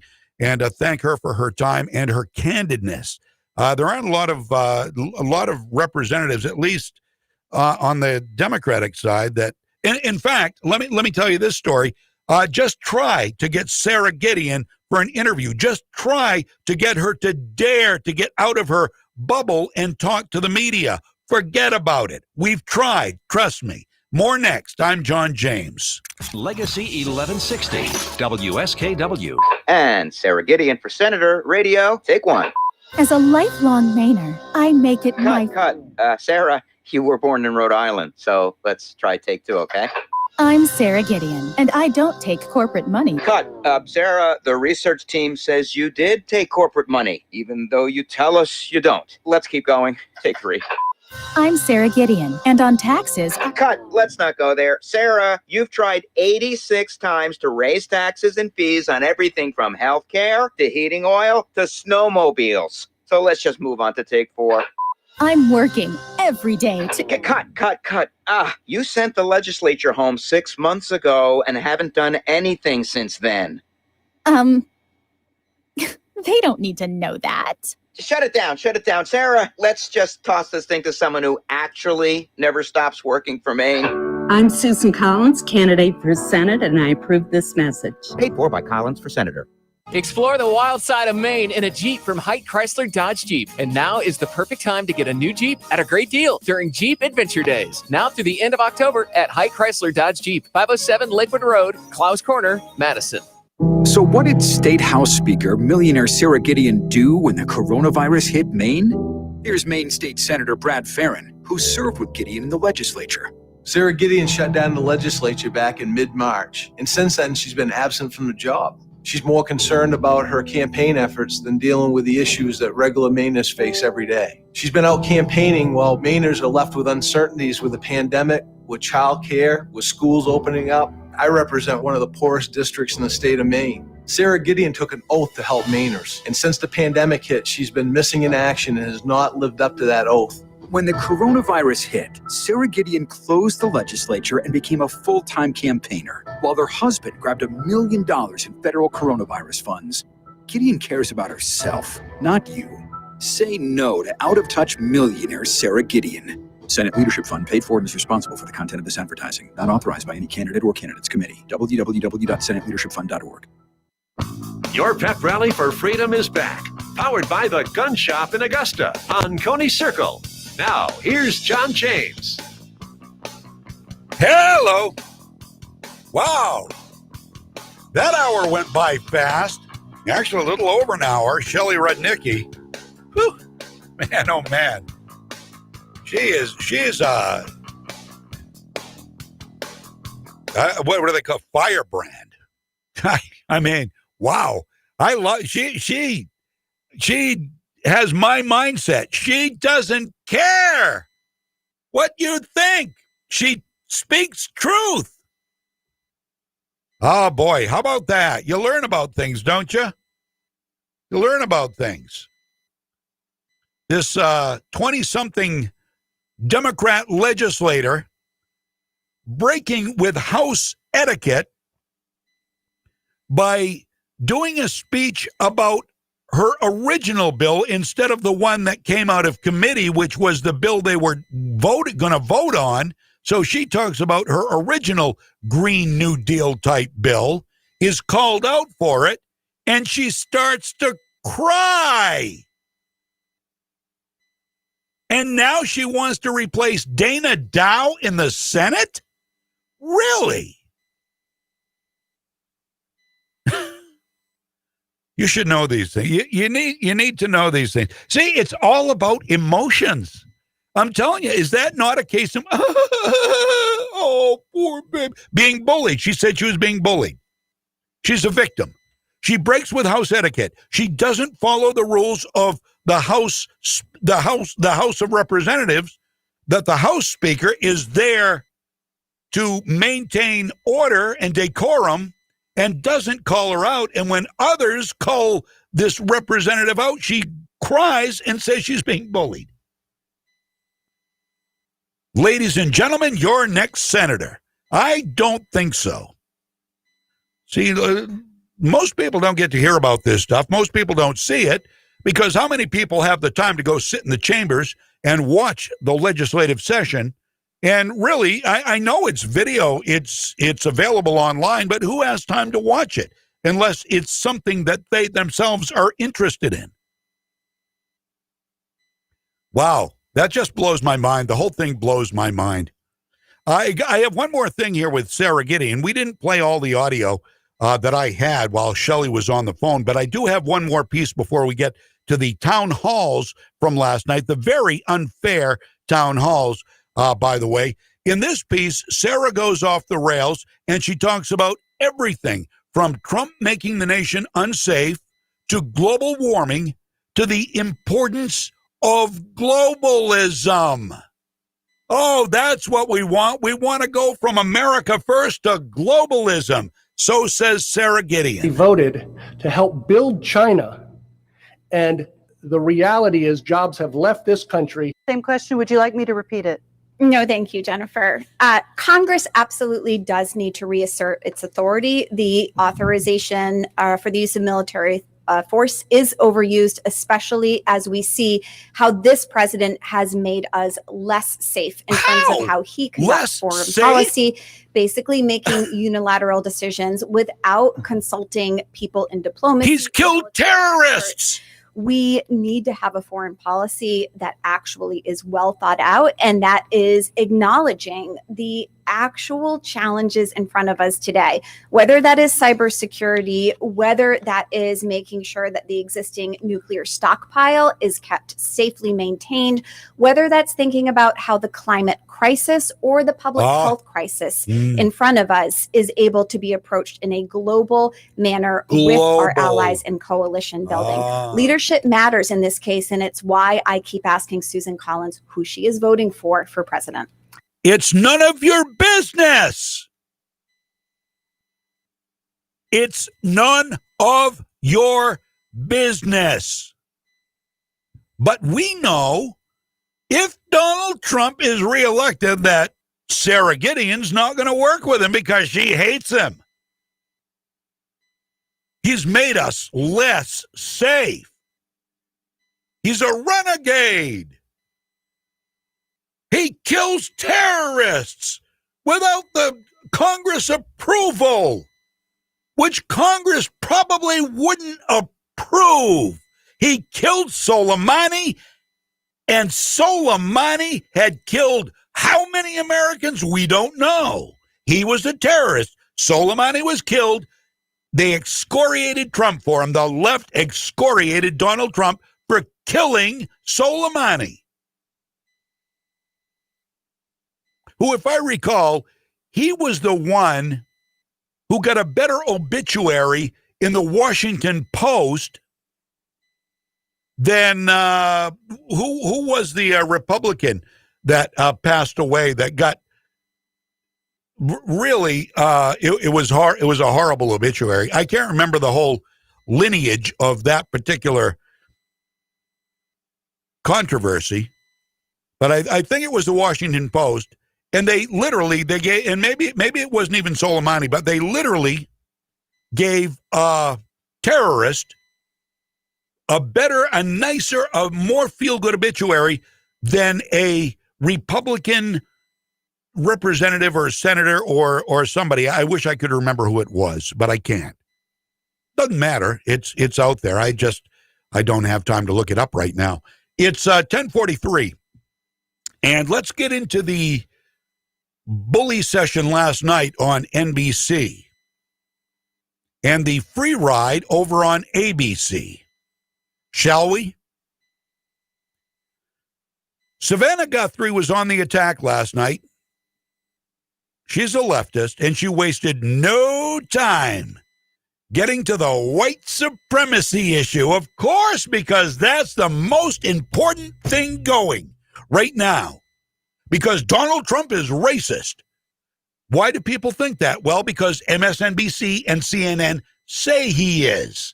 Don Lemon and Joy Reid and Al Sharpton and Joe and Mika all say Donald Trump is racist. And Joe Biden says he's racist. While Joe Biden is racist. Joe Biden is truly racist. And I'll prove it to you. I'll prove it to you with last night's audio. But first, listen to this. Right into it. No, we're not taking questions from voters. We're going to go right for the jugular. We were supposed to, as mentioned, be watching you on a debate stage right now. We're not doing that, so let's clear up a few things from the last one. You were asked point blank to denounce white supremacy. In the moment, you didn't. You asked some follow-up questions. Who specifically?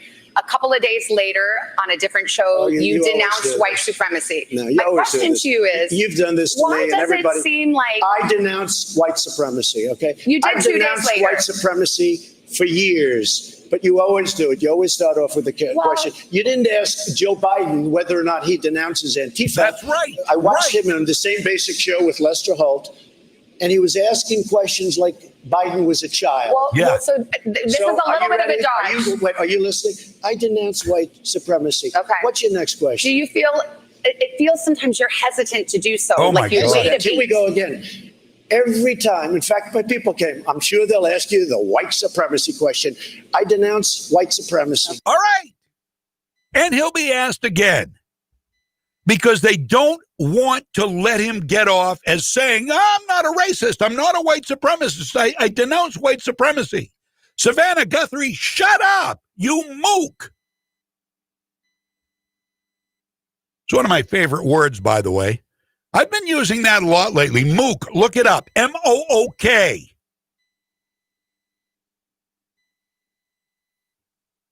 So there was the very start of it with Savannah Guthrie. Now, after duking it out with Trump for almost 20 minutes, according to Newsbusters, and sometimes the rest of the liberal media demanded of her that she do this at this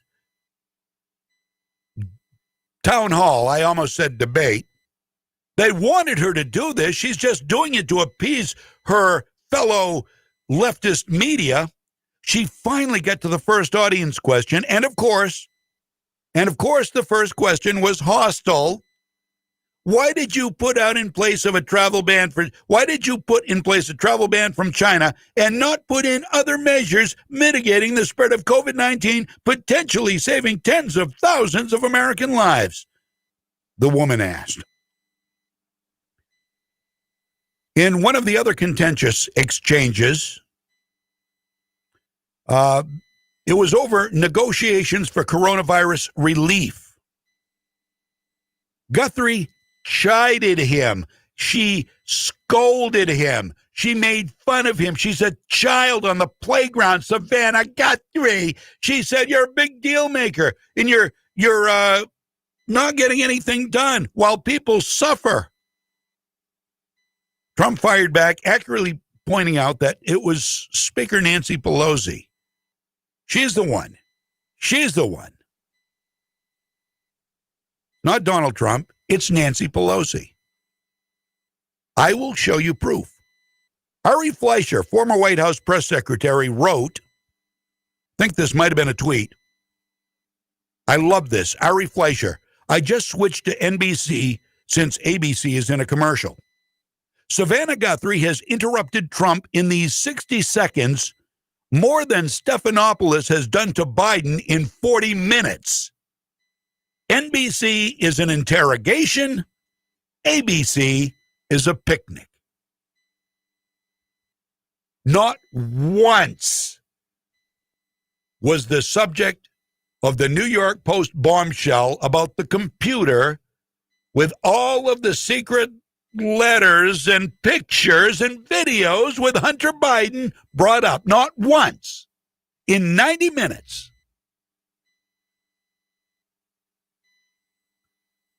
Who do you think the favorite candidate of all the media is? Who do you think the spoon-fed child is? I tell you, there's no doubt it's Joe Biden. Oh, they love their Joe. So there you have Donald Trump being scolded by a freaking mere news person, a faux news person at that, being scolded by a self-righteous, Savannah Guthrie, about not getting the funds that people do need help. They do. Look at Maine. Oh, Sarah Gideon Maine is doing so well economically now, doing so well. Maine wasn't doing well economically really before the pandemic. We were doing good for Maine. But because of Maine's tax structure and how hard it is to do business here, Maine has never thrived. We were doing okay, though. Sarah Gideon makes it sound like, thanks to my leadership, Maine is doing well. That's basically what she said. Maine's doing great thanks to leadership. No thanks to President Trump. Now we need help, and he's doing nothing. Well, listen to this. Nancy Pelosi and her disingenuous Democrat colleagues love to blame the president for the high unemployment rate and increasing federal deficit. And Fancy Nancy keeps trying to push our debt higher by insisting on more money than the president wants to spend. And she sees it as a win-win. She gets more money for her pork projects, which mean nothing to anybody but her and her highly paid friends. And she gets a higher debt to blame on Donald Trump, which, of course, would actually be her fault, but her constituents don't pay attention and they don't look at various news sources. They don't do research. They only hear sound bites. They're ignorant. Why do you think they keep voting for her while they swim in human poop in the streets and hypodermic needles? Oh, Nancy is saving us. Sure she is. Sure she is. Just look at San Francisco while she sits high on the hill in her gated mansion and eats ice cream out of her two $20,000+ stainless steel Sub-Zero freezers. She really cares about people. She hates you. Here she is arguing. I'm going to play. I played this earlier this week, some of it. You didn't hear all of it, probably. Here she is arguing with Wolf Blitzer on CNN about $1.8 trillion in stimulus money, which many people need, but they can't get it right now because of not President Trump. I'm sorry, throw that aside. Because of Nancy Pelosi. And she doesn't like being called out. She's on with Wolf Blitzer. She's on CNN. She thinks she's got a free ride, and they're going to help me. They're going to help me on CNN. And then Wolf made the mistake of acting like a journalist and pushing her for an answer. And she was so pissed off, she could not hold back. Here is Fancy Nancy Pelosi and her little encounter with Wolf Blitzer. This has got to be heard to be believed. They really need the money right now, and even members of your own. I understand that, but even members of your own caucus, even members of your own caucus, Madam Speaker, want to accept this deal. $1.8 trillion. Congressman Ro Khanna, for example. But let me just quote Ro Khanna, a man you know well. I assume you admire him. He's a Democrat. And he just said this. He said, people in need can't wait until February. $1.8 trillion is significant and more than twice the Obama stimulus. Make a deal, put the ball in McConnell court. So what do you say to Ro Khanna? What I say to you is, I don't know why you're always an apologist. And many of your colleagues apologize for the Republican position. Ro Khanna, she's unbelievable. That isn't what we're going to do. And nobody's waiting till February. I want this very much now. Right, because people need help now. Then do but it. It's no use giving them a false thing just because the president wants to put a check with his name on it in the mail that we should not be doing all we can to help people pay the rent, put food on the table, to enhance benefits, that they don't lose their jobs if they're state and local, we're talking about the consequences of a pandemic. Oh, I care so much about the people. This thing, we're not going to pass this thing, this little thing, this $1.8 trillion thing. They need the money now. Then give it to them. Donald Trump said he would sign it. Listen to her. She didn't know how to react. She was caught right off guard. She was in friendly territory right there, and Wolf Blitzer had no right to press her on this. Now, we're talking about the consequences of a pandemic, she said at the end. Then get off your Botox-filled ass and make a deal. You talk and fight and argue and defend the indefensible. You go on television at a place you assume is friendly.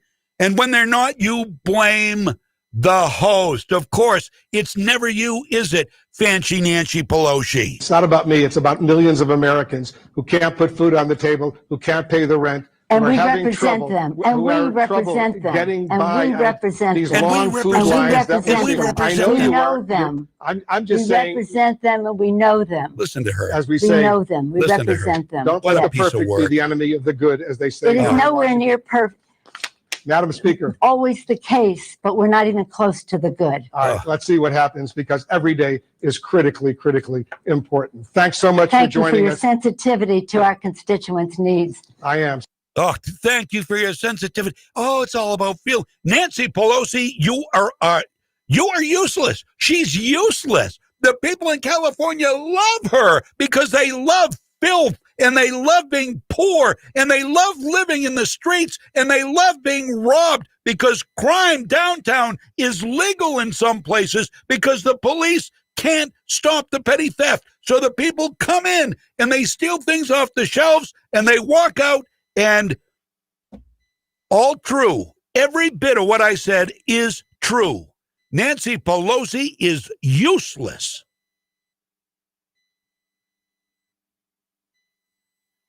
$10:56, back with more. I'm John James. Legacy 1160, WSKW. How do you think things in Washington are going these days? No, it's not a trick question. What do you really think?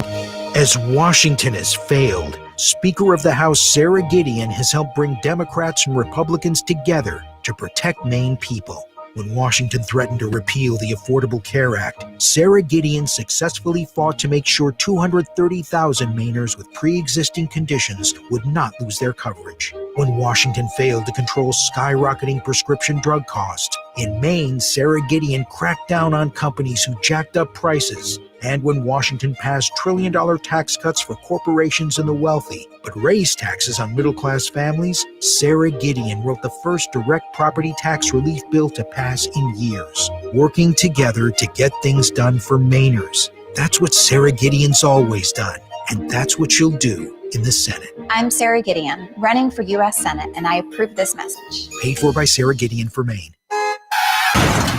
Take it to Moody's.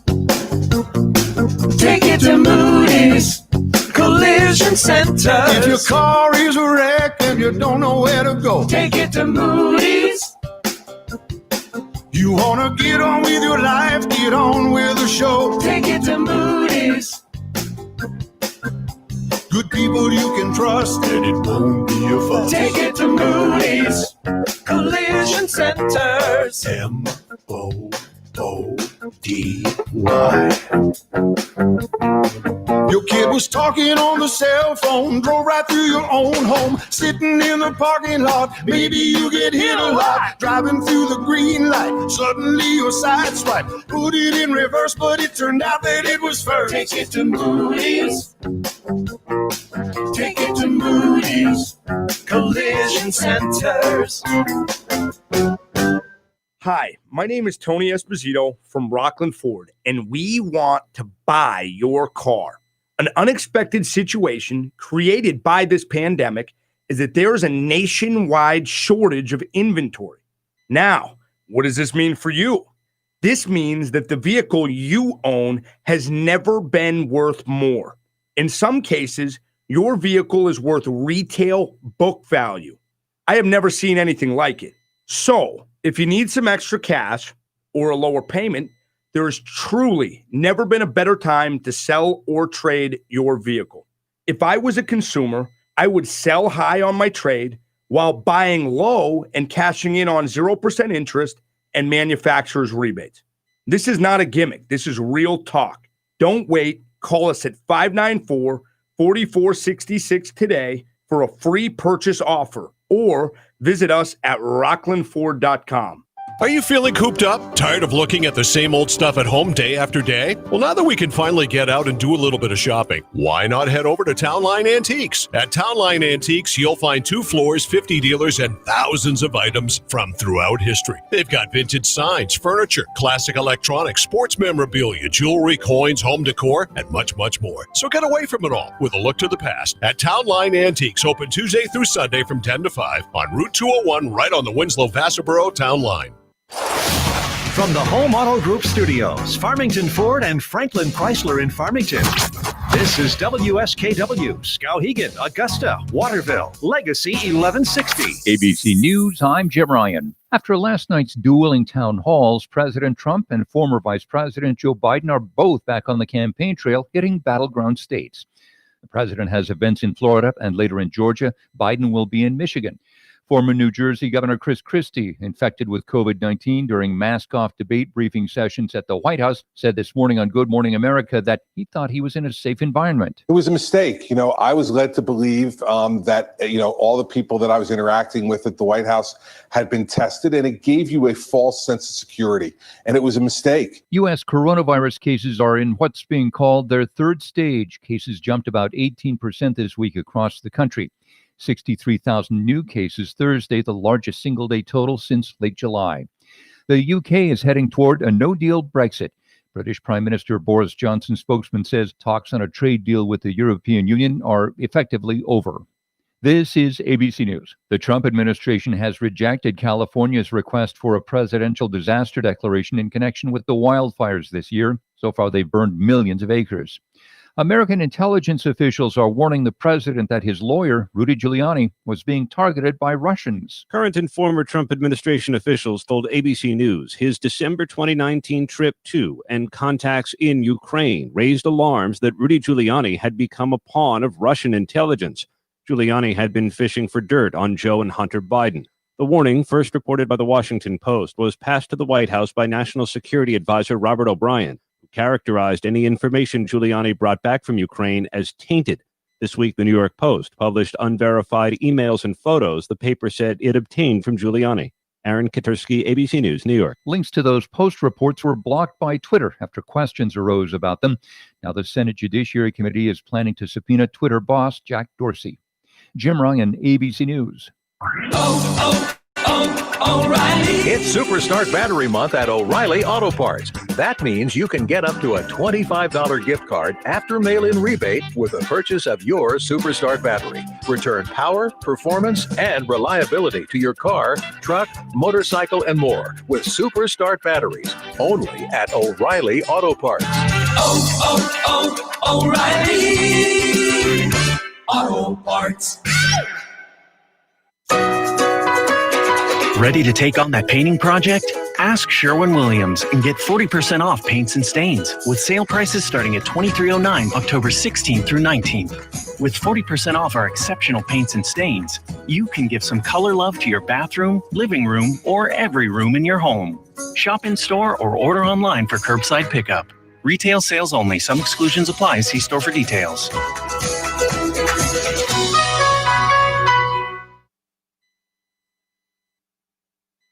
The Legacy 1160 WSKW studios in Maine's capital. Here's the man that commands attention, not because he's important or smart, but because he believes in the Second Amendment and packs 24/7. Here's the always well-armed John James. Howdy, howdy, howdy. All right, welcome back. Third and final hour of our Friday Freedom Pep Rally. Coming up at noon. You're going to want to be here. It's Leadership Through Action from the Sportsmen's Alliance of Maine Institute for Legislative Action.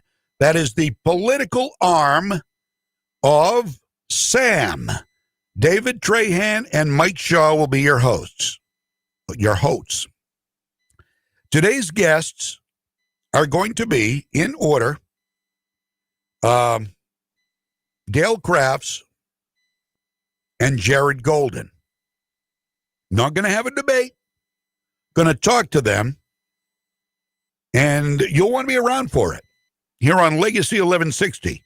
Now, the video is not going to be running during the show. It's in a different studio.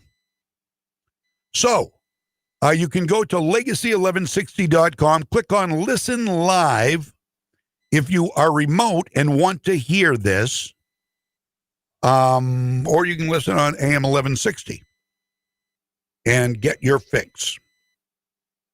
Sorry, I've been a little tardy getting to texts today. I apologize for that.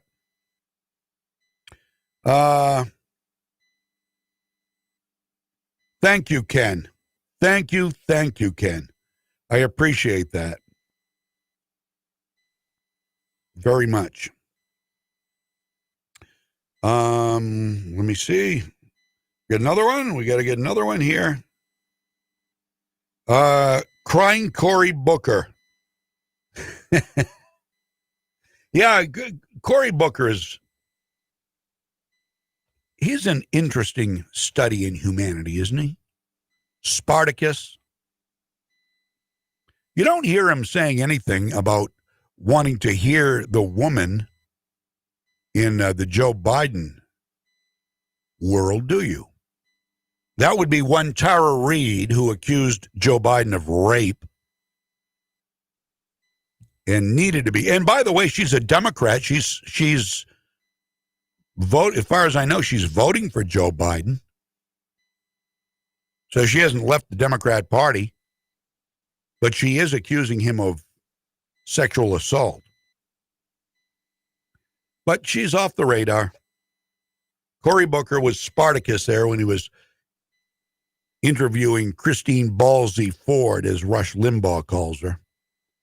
But now what do we have from Cory Booker, from Kamala Harris, from all the other Me Too people?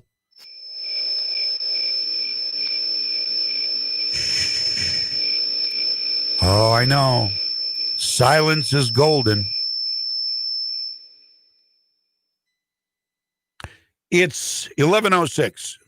So anyway, leadership through action. I know I'm bouncing around a little bit here. I want you to hear Leadership Through Action with Sam ILA today starting at noon, right after this show.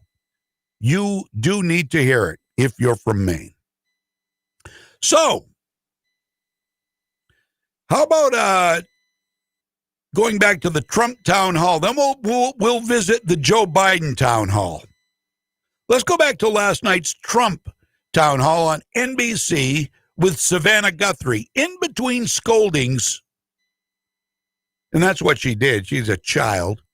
In between bullying the president of the United States of America, in between rants, she actually managed to let a few questions from voters get through, which is what the thing was purported to be for in the first place. But Savannah Guthrie got the spotlight, and she was hogging it, and she didn't want to give it up. So here's one of the questions she let get through. And the president answered quite clearly.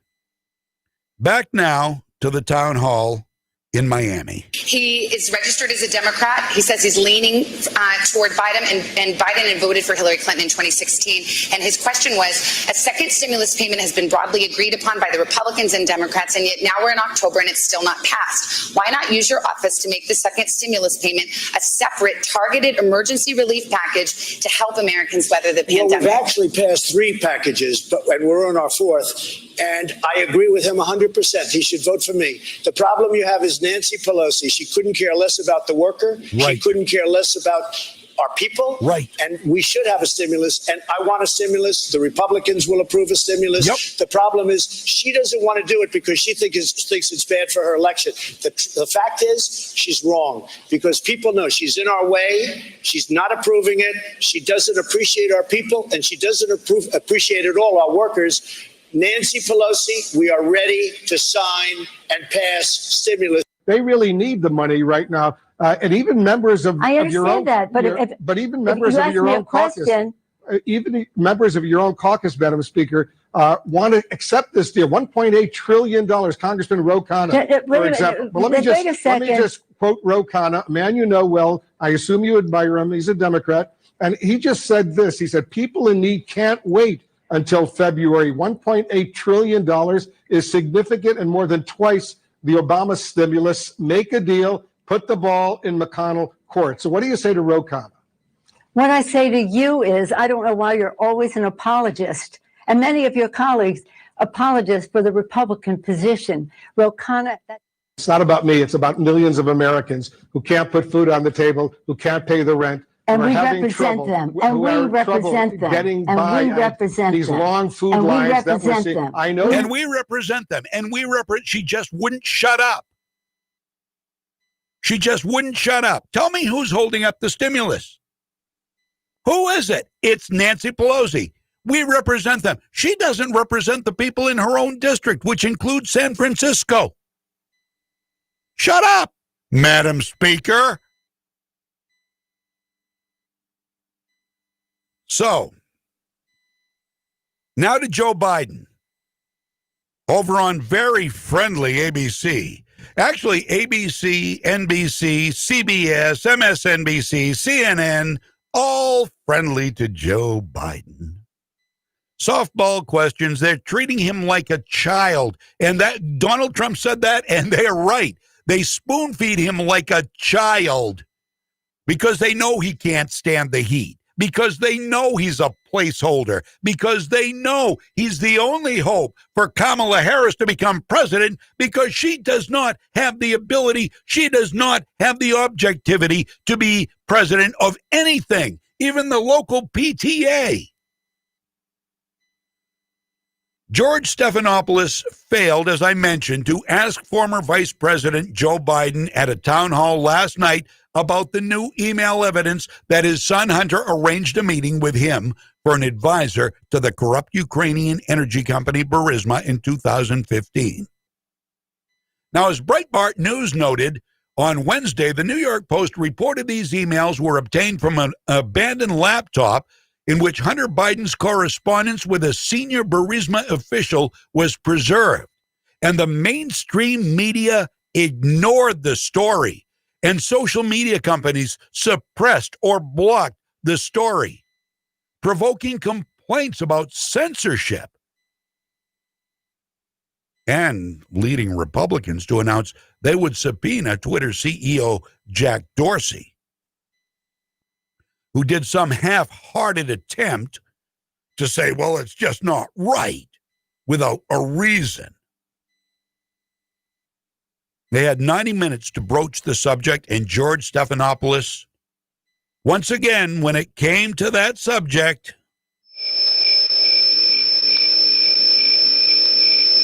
because they handled Joe Biden with kid gloves.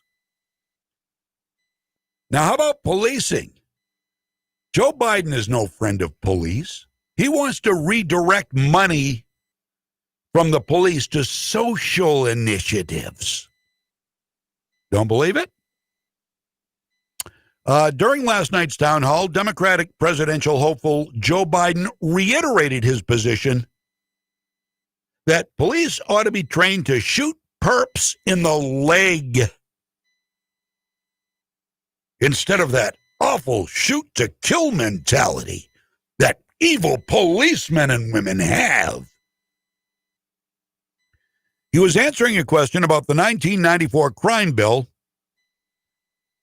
and he called for transparency, banning chokeholds, and de-escalating. He explained de-escalation by saying this to further prove my point. So instead of anybody coming at you and the first thing you do is shoot to kill, you shoot them in the leg. Tell that to a cop who has a family at home, who has a job to do, who has a citizenry to protect. Tell that to a cop who is being attacked by a crazed, knife-wielding maniac. Tell him to shoot him in the legs. Be kind. Rewind. Then he suggests, Then he suggested more background checks for police officers in order to find those who are best suited for the job. I think they do this. I think they do this when they go into the academy. Joe? But he's talking to make people feel like he cares. It's all feelings. There's no common sense. There's no intellect. There's no anything other than feelings in what this guy and all the other leftist progressives say. They are propagandists, too. I sometimes misspeak. He suggested more background checks for cops. And here you go, hiring psychologists and social workers to go with police when they are sent on a call.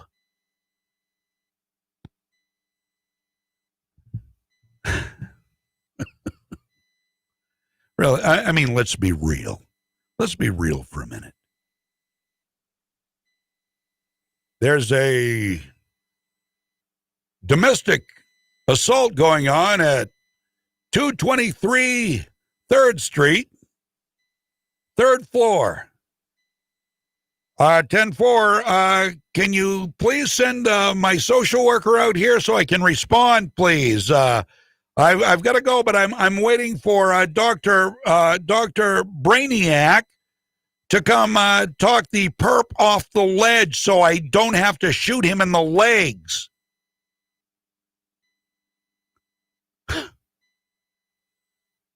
It's laughable. It's literally laughable, this guy.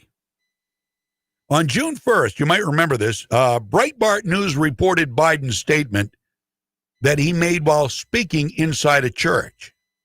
So you can actually hear him saying this to a small group of people. He's a little muffled because he's always masked. And the idea that instead of standing there and teaching a cop when there's an unarmed person coming at him with a knife or something, shoot him in the leg instead of in the heart. Shoot him in the legs instead of in the heart.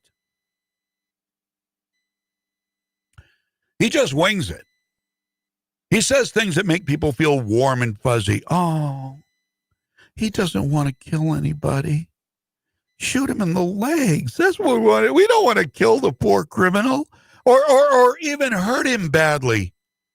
If he's charging you with a knife, just shoot for his running legs. With a pistol, shoot at a moving target, narrow moving target with a pistol. If someone needs to die, better the evil cop and the surrounding citizens than the poor criminal. Joe Biden, 2020. There's your man.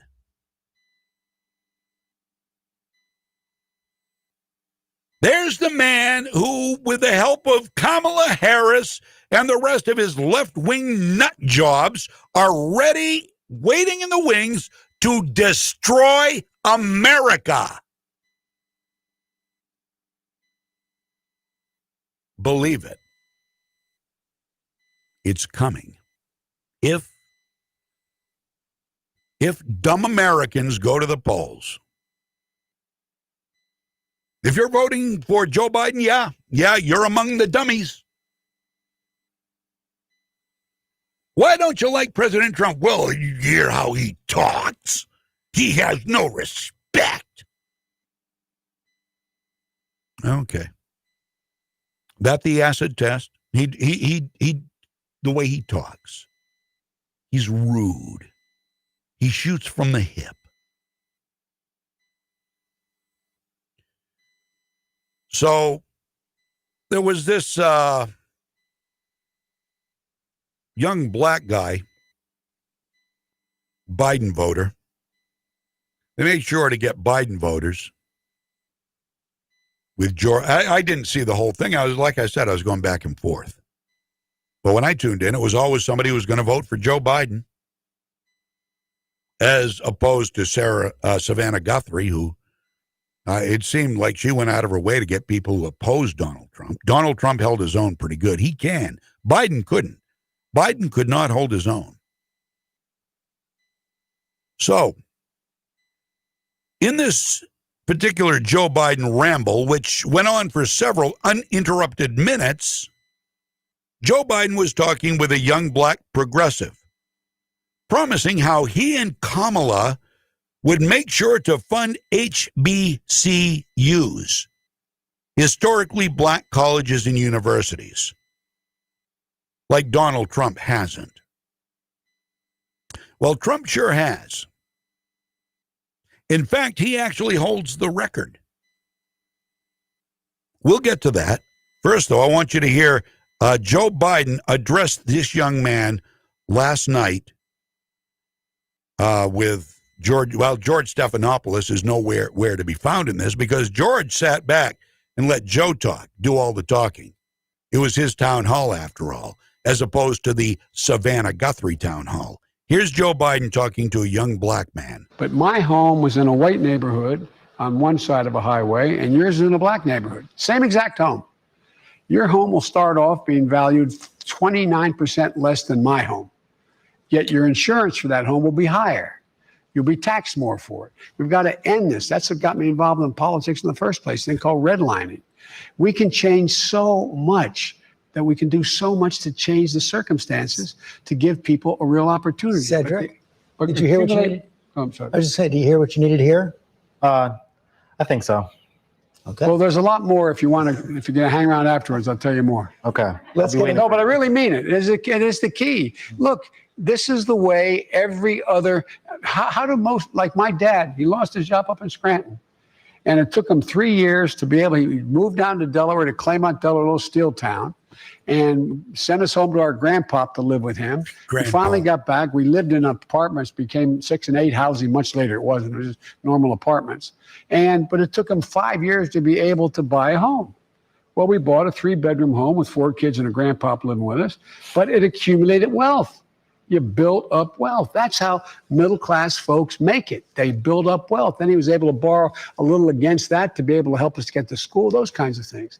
It's about accumulating wealth. And you're behind an 8 ball. The vast majority of people of color are behind an 8 ball. And it's the same way what's going on now with all this money that's been voted. What's happened? You go to the bank, if you're a black businessman, and the president fired the only inspector general to oversee all this help coming from the Congress. And what happens? You go in and they say, do you have an account here? No. Do you have a credit card with this? No. Have you borrowed from us before? No. We bail these suckers out. So I don't know where to begin. So if you're black and you don't have a credit card or an account at the bank, they're not going to give you a loan. Well, you know what? There are a ton of banks like that, even for white folks, Joe. Even for Asian folks, Joe.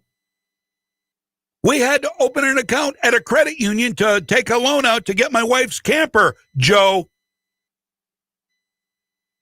And so black people, this is classic liberalism. What do? Basically, Joe says, I'm better than you. My house is across the road from your house. Exact same house. Exact same house. What Joe is saying is, your house is worth less than mine, but you're going to pay more taxes than me because you're black, right across the road. And I'm going to fix that, Joe says. We're going to fix that.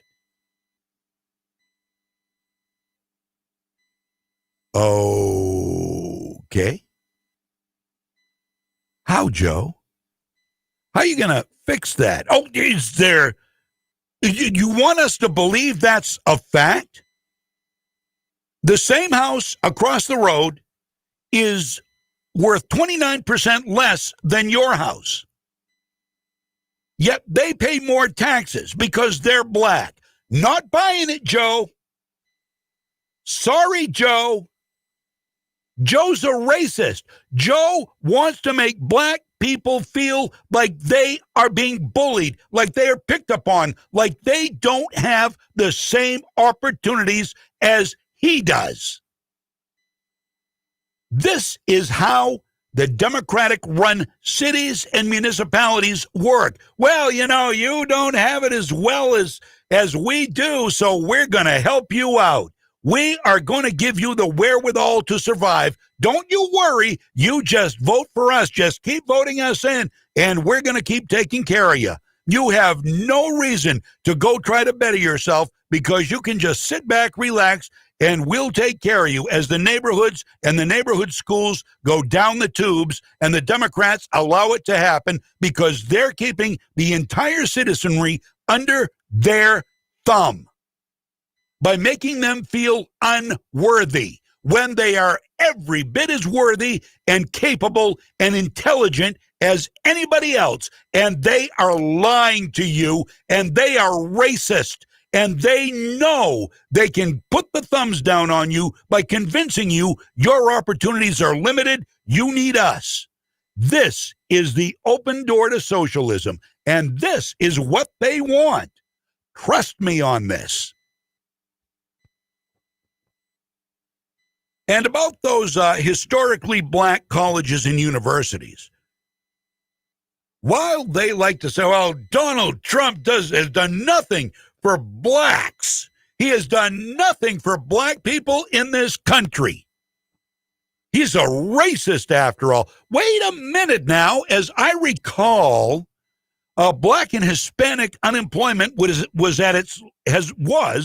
before the pandemic at its lowest rate ever. What about that? And oh, by the way, you and your pal Barack had 8 years. 8 years to help the black community by funding historically black colleges and universities. Did you? A little bit. Did you do as much or more than Donald Trump in 8 years? Well, you certainly should have, but you didn't. You didn't. Trump has already given more money to HBCUs. In 8 years, Obama didn't give nearly as much to black colleges as Trump has. And here is some verification from, look it up, HBCUdigest.com. Listen to this. We have made great strides in strengthening HBCUs, a cherished and vital institution in our country. Very important. In February of last year, President Trump signed an executive order reaffirming support to historically black colleges and universities, also called HBCUs. The online discussion about funding for HBCUs lit up again when Beyonce announced she was donating $100,000 to black colleges. And some people claim that Trump has given more HBCUs federal dollars than any other president. So, you know what we did? Our verified team looked into that claim. And according to the Education Department's latest records, President Obama held the record for allocating the most federal funds in 2010. And this year, President Trump topped that, setting aside more than $360 million for HBCU. Now, as of tonight, we can verify the online rumor is true. President Trump has pushed more federal dollars toward historically black colleges and universities than any of his predecessors. Ha! Well, I'll be darned. HBCUdigest.com. They work with and report on historically black colleges and universities, and they verified it. Donald Trump has done nothing for the black community. Well, if you're a woke progressive, you would think that because you don't watch other news other than your own beloved MSNBC and CNN, the communist news network, or any of the other major networks, which all don't like to report anything good Donald Trump has done. Listen to shows like this, where you will actually learn a little truth. A little truth. Yeah, it's right wing, but you have to balance, don't you? If you're going to listen to the left, you have to listen to the right. I've listened to the left, and anybody who's listened to this show for a while will tell you when I see something the left has done that I think is a good thing, I have no problem saying it. But there's not much to talk about. Stick around. Back with more. I'm John James. KW, Central Maine's Heritage Station. Somerset Stone & Stove will always be your full-service stove shop. Contact them today to take care of your chimney cleaning and inspection or pellet stove cleaning. When you have your chimney or pellet stove cleaned, they'll not only be safer and more reliable, but they'll perform better too, giving off more heat while using less fuel. Don't wait until winter. Make your appointment today and get it taken care of with Somerset Stone & Stove, 1078 Kennedy Memorial Drive in Oakland. Online at somersetstoneandstove.com. When high school athletes take the field in Central Maine, G&E Roofing, Maine's premier commercial roofing company and commercial roofing contractor, is cheering them on and supporting them every step of the way. The team at G&E Roofing is beyond delighted that these kids are being given the opportunity to get out there and play their hearts out once again, because they know the importance of sportsmanship and the desire to be the best there is. G&E Roofing, commercial roofing for all of Maine, is pleased to bring you high school sports action and salutes the athletes who make our communities proud. So let me get this straight. Dale Crafts wants to represent us in Congress, but he's the same guy who wants to take away our health care? I mean, he said it himself here. So should we repeal the Affordable Care Act? Yes. Dale Crafts would vote to take away protections from Mainers with pre-existing conditions and make health care more expensive. And he'd privatize Social Security and allow seniors to be charged 5 times more for health care. So the clear choice is Jared Golden. Since electing him to represent us, Jared helped lead a bipartisan fight to lower the cost of prescription drugs and to cap seniors' out-of-pocket costs. And he fights to protect those with pre-existing conditions. He also led a bipartisan effort that pushed the VA to build the first inpatient substance abuse and mental health treatment program in Maine, so our veterans don't have to travel out of state for care. It's clear that Jared Golden will be our team player in Congress. Let's re-elect Jared Golden. Paid for by Center Forward Committee, which is responsible for the content of this advertising. Center-forward.org, not authorized by any candidate or candidates committee. Take it to Moody's. Take it to Moody's Collision Center. If your car is a wreck and you don't know where to go, take it to Moody's. You wanna get on with your life, get on with the show, take it to Moody's. Good people you can trust, and it won't be a fuss. Take it to Moody's Collision Centers. MOODY.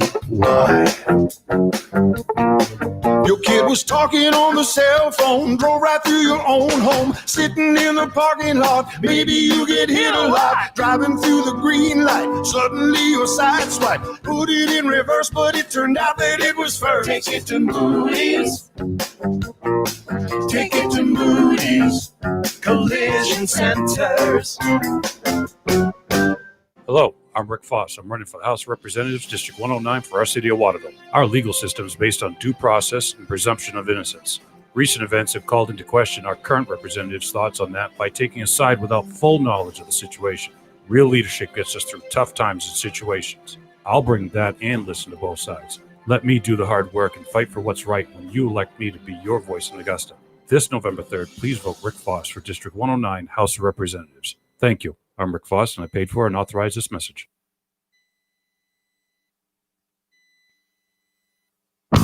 Your pep rally for freedom is back. Powered by the Gun Shop in Augusta on Coney Circle.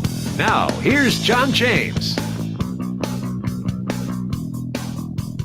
Hola. Welcome back. All right. We've got 11:33 right now on Legacy 1160. WSKW. Sam ILA coming up at noontime. David Trahan and Mike Shaw with a brand new show just for the election season. And they're going to be talking with Jared Golden and Dale Crafts. Something you're going to want to hear. So hopefully you're going to stick around and hear that. And that is just a very short time away right here on Legacy 1160 WSKW. Well, I love stories like these next two I've got for you because they deal with, the first one deals with Harris. They're both very telling stories, by the way. I've got a Kamala Harris and a Dianne Feinstein story here for you. And they're both quite epic, as you will hear. On yesterday's broadcast of CNN Tonight, Kamala Harris stated I'll see if I can do my best Kamala Harris here. I got to plug my nose and look a little bit stodgy, look a little bit disingenuous. She said, if we want to talk about court packing, we should talk about judges that Republicans have nominated and confirmed to the bench. You mean the same thing Democrats did when they were in office? You're talking about the circuit courts, Kamala? You know what? I would love it if we did have all Republicans on the Supreme Court, or at least those with a conservative lean. Because you know what? It would be a much more court in keeping. It would be a much more closer keeping to the Constitution judicial branch. Because most of although they don't always agree, naturally they don't always agree, even the conservatives, but they adhere more to what was originally the intent of the framers. And the more left-leaning judges and justices tend to interpret more into what they think it should be. We've seen it time and time again. Now, I'm not saying anything should be repealed here. I'm not. But Roe v. Wade is a good example. Gun control is a good example. There's nothing in the Constitution that guarantees the right to abortion. If you believe, as I do, that conception is the start of a human life, then abortion is murder. Murder is against the law under any constitution, except maybe Iran's, if they even have a constitution. So, yeah, there's nothing in the Constitution that says you may kill your baby. That's not, there's 26 amendments, and none of them say you can kill your baby at will if it's inconvenient to have one right now. Go ahead, kill your baby. Not in the Constitution, but it was interpreted by the more leftist-leaning justices when Roe was decided to be constitutional. So, to this day, women have a legal right to make their own decision to kill their baby, another human life, in my humble opinion. Gun control is another good example. Let me read you, because I never get it exactly right. Let me read this to you. Hang on over here. I've got my, I keep my Constitution right on my homepage. And I love that I do. Because sometimes, I've taken the constitutional course, by the way. It's free through Hillsdale College. I would recommend anybody take it. Oh, get out of here. Trying to make me have TikTok installed. I don't want to. I think I've got TikTok, actually. Okay, Second Amendment. A well-regulated militia being necessary to the security of a free state, the right of the people to keep and bear arms shall not be infringed. Shall not be infringed. Well, where is the militia? Who is the militia? We are the militia. Just like I am the NRA. I am the Sportsmen's Alliance of Maine. I am the Gun Owners of Maine. I need to renew my membership. I am the militia. They're talking about the individual right to own guns, to keep and bear arms. Individual right, which Hillary Clinton says the Heller versus D.C. case was, the Supreme Court got it wrong. Well, that's because her interpretation and the leftist interpretation is that owning a gun isn't an individual right. Meaning if they overruled Heller versus D.C., revisited it, and the left won, you and I, nobody would have the right to keep and bear arms. We wouldn't have the right to own guns. To which I would say, come and take them. Malon lave. But there are a couple of examples right there. So Harris said, I think that Joe Biden has been consistent about saying that this is not the time right now to have this discussion about justices. And frankly, to be honest with you, Dawn, she was talking with Don Lemon. And just to be honest with you, Dawn, and to be very straightforward, if we're going to talk about court packing, which is something that all of a sudden has become a big point of discussion, I think because our opponents are trying to create a distraction. Well, no, the Democrats have been talking about court packing. Not a distraction, it's a real concern. Actually, Kamala Harris, pompous.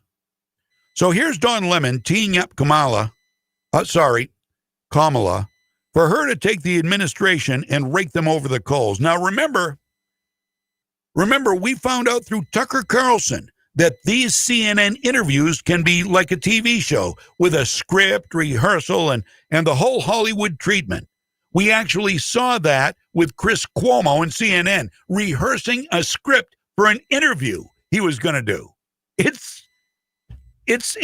classic CNN. So anyway, here's Don Lemon and Kamala Harris. I want you to pay close attention to her whining do you want to listen to this voice before, just like I would have voted against Hillary just for her obnoxious cackle and her hideous voice. Same with Kamala Harris. Listen to her whine, literally whining at the end of this. Your running mate, Joe Biden, said tonight that he is not a fan of so-called court packing that has become such a big issue recently.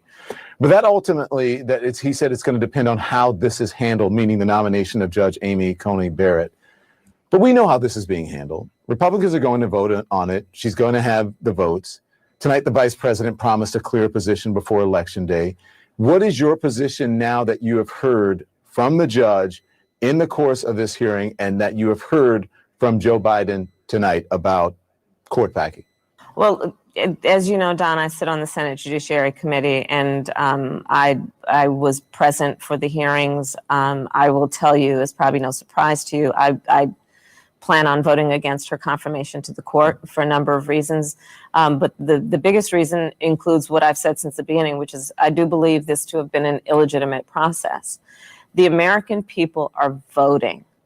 We are not talking about the lifetime appointment to the highest court in our land during an election year or election season. We're literally in the middle of an election. I think as of today, 18 million people have already voted. We are 19 days away from the end of the election. And it is only right and fair that the American people get to decide who will be their president. And then that person should be the one to fill this lifetime appointment to the United States Supreme Court. And I remain very committed to that principle, which is about fairness, about the integrity of this process. They've been jamming through this nominee. Meanwhile, Don, over 150 days, been sitting on Mitch McConnell's desk, a proposal to bring relief to the American people around economic relief, around things like what we need to do around moratoriums for people who are about to be evicted. Almost half American renters are worried about not being able to pay their rent by the end of the month. This is serious business. And people are standing in food lines. They're standing in food lines. Then tell Nancy Pelosi to get off her ass and agree to $1.8 trillion in stimulus the president will sign. Mitch McConnell, of course, pass the buck. You don't want to take any of the blame. Help the woman. Just stop talking. Stop talking with your annoying voice because you want to be president, and help the woman that has accused your running mate of rape. Help the woman, Me Too leader. You think food lines are bad now? Wait till Kremlin Kamala and Bolshevik Bernie and the rest of them get the socialists into power, and you'll see some food lines then.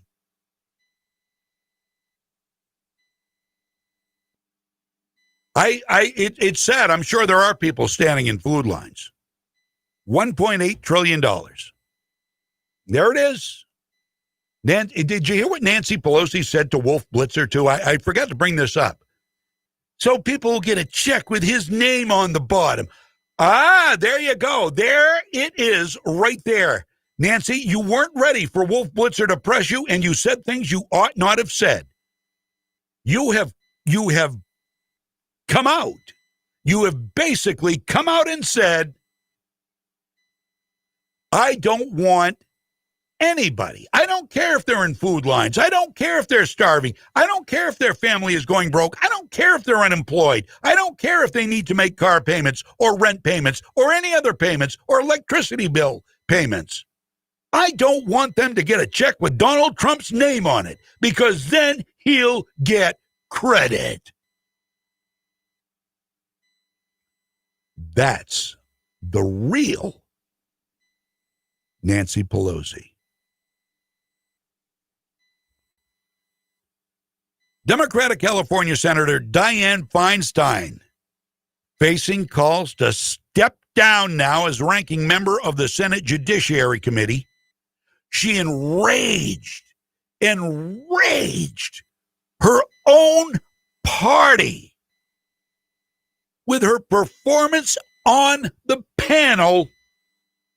She enraged them.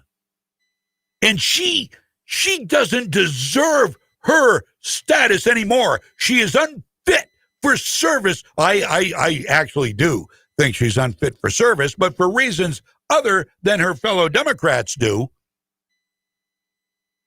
Why do they want her to step down as a ranking member? Because she praised Republican Chairman Lindsey Graham and gave him a hug. Oh, we want to work between the aisles. We just want people to come together and work as one. We're America. We're better than that. You praised Lindsey Graham. You hugged him. You must go, says her own party. What is it their side does not see? What is it? What is it about the progressive mind that just chooses to filter out all of this obvious, blatantly obvious stuff going on? The party that calls for unity, for working across the aisle, Sarah Gideon, want to dethrone, want to cut down a member of their own party who had the gall to praise a member of the opposing party. In a momentary lapse of judgment, Dianne Feinstein was nice. And we can't have that. Because remember, the Democratic Party is about rage. The leftists. Again, I hate to throw everybody, lump all Democrats together, because I know that's not right. But by proxy, you get what you're part of. You're a member by proxy. While these lunatics go all the way left, when we talk about Democrats, that's typically who we're talking about, not the traditional Democrats, not the old school Democrats who could be worked with, who we had unity with. But now when you say Democrats, everybody thinks of AOC and Nancy Pelosi and Chuck Schumer, who have gone way left, way left. It's been gradual. It's been quicker since Donald Trump took office. I mean, the gloves came off as soon as Donald Trump was inaugurated. At the final hearing for the U.S. Supreme Court nominee, Amy Coney Barrett, Feinstein wrapped up by telling Graham, these are Dianne Feinstein's words. Good for her. Good for Dianne Feinstein. Now, most anybody would say, good for Dianne Feinstein. And if the shoe were on the other foot, and Mitch McConnell had praised Dianne Feinstein, I would say good. Good for them. It's about time that we had some amicable behavior among our representatives and senators. Here's what she said. Here's why she is being eaten by her own. She said, I just want to thank you. This has been one of the best set of hearings that I've participated in. Thank you so much for your leadership. Well, you know who that angered. I bet Chuck Schumer was foaming at the mouth, the Senate Minority Leader. Chuck Schumer heard Dianne Feinstein say that, and he probably blew his lid. He's the leader of the Democrats, not Lindsey Graham. Well,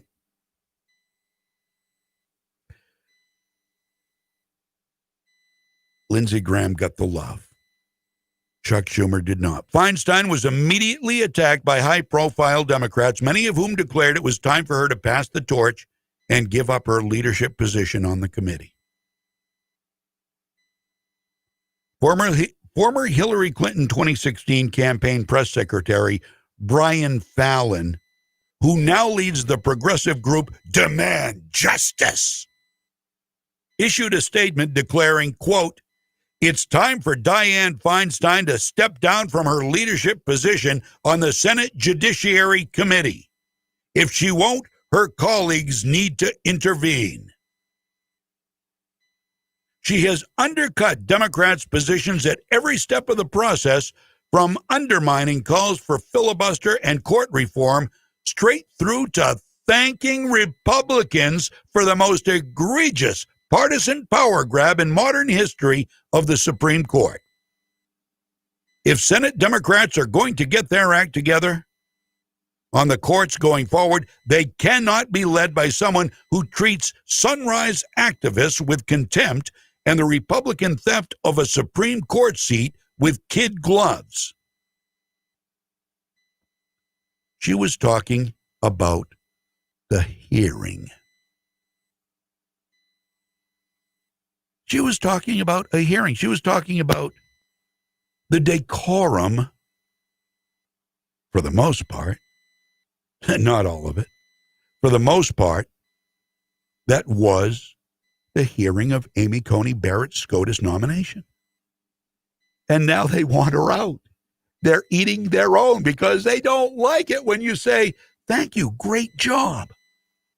To the other side, the party of unity. The party of tolerance, the party of love. If you're watching on the video, you know what I did. You have to make the hand gestures. The party of love. Fox reported that California Democratic Senator Dianne Feinstein received bipartisan backlash when she told Barrett a couple of years ago, when she was going on to the Seventh Circuit Court of Appeals. You remember hearing this. This was all over the news. She said to Barrett, she said about her Catholic religion, your dogma lives loudly within you. Back in 2017. And she got backlash from both sides for saying that. That was rude. But don't be too nice. Don't be too, she'll learn. That'll teach you to be nice. That'll teach you to say nice things about people, Dianne Feinstein. It's 11:53 right now. Sam ILA coming up with Jared Golden and Dale Crafts at noontime. Somebody mentioned Cory Booker earlier. So I've got this piece by Cory Booker, New Jersey senator. He made it abundantly clear that Amy Coney Barrett, who adopted and loves her two Haitian children, is a stand-up person and not a racist.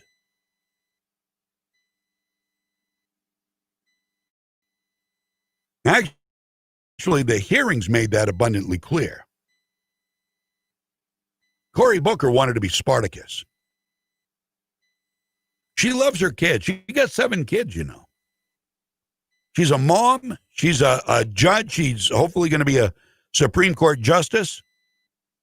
She embraces all of it. She loves America. She loves her family. She loves her religion. She will not use her religion to make decisions. She made it abundantly clear, and it's abundantly clear she is not a racist. But Cory Booker could not let the opportunity to ask her the same question they asked Donald Trump. Savannah Guthrie asked Donald Trump last night about denouncing white supremacy.